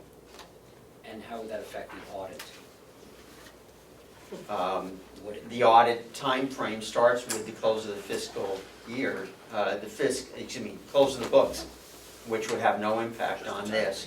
But there'd be fiscal implications because there would have to be a year when you're budgeting for a year and a half rather than just 12 months. No, I see the one before. Yes. I want to add to the advantages, when new representatives come on board, they're immediately faced with the idea of having to create a budget for something that they're totally unfamiliar with. This would give them 6 months to get their feet wet and actually know something before they actually have to make a budget.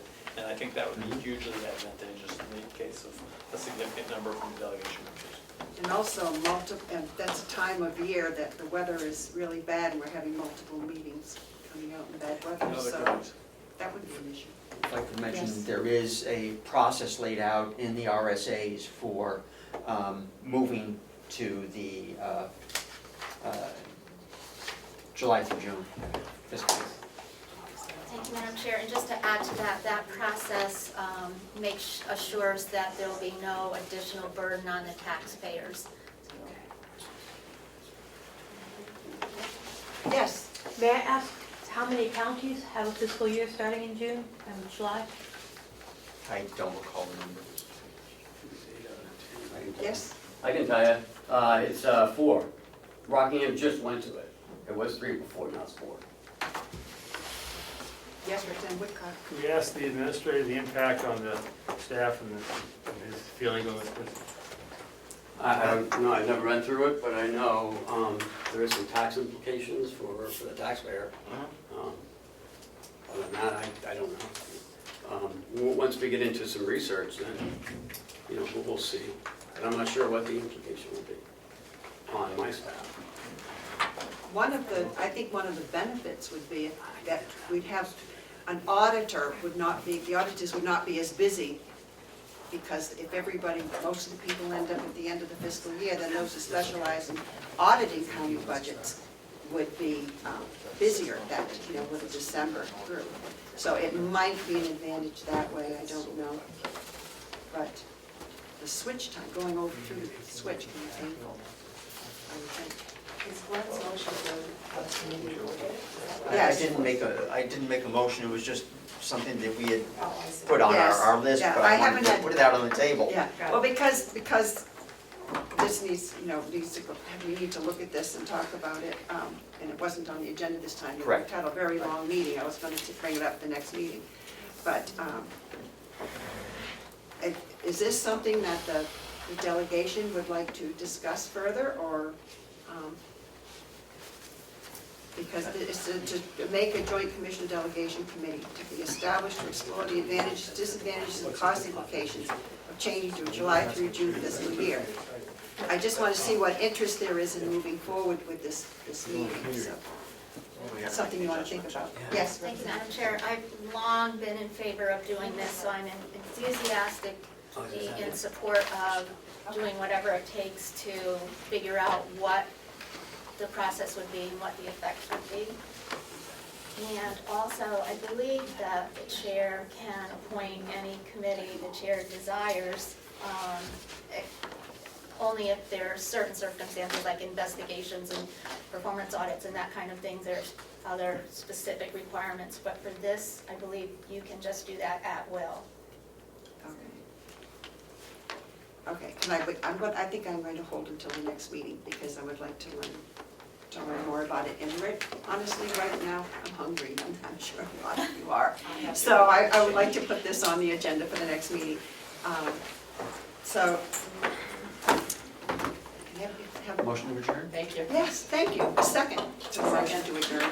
Okay, seconded. Motion's made and seconded to adjourn the meeting. The meeting is adjourned. All those in favor? All those in favor, say aye.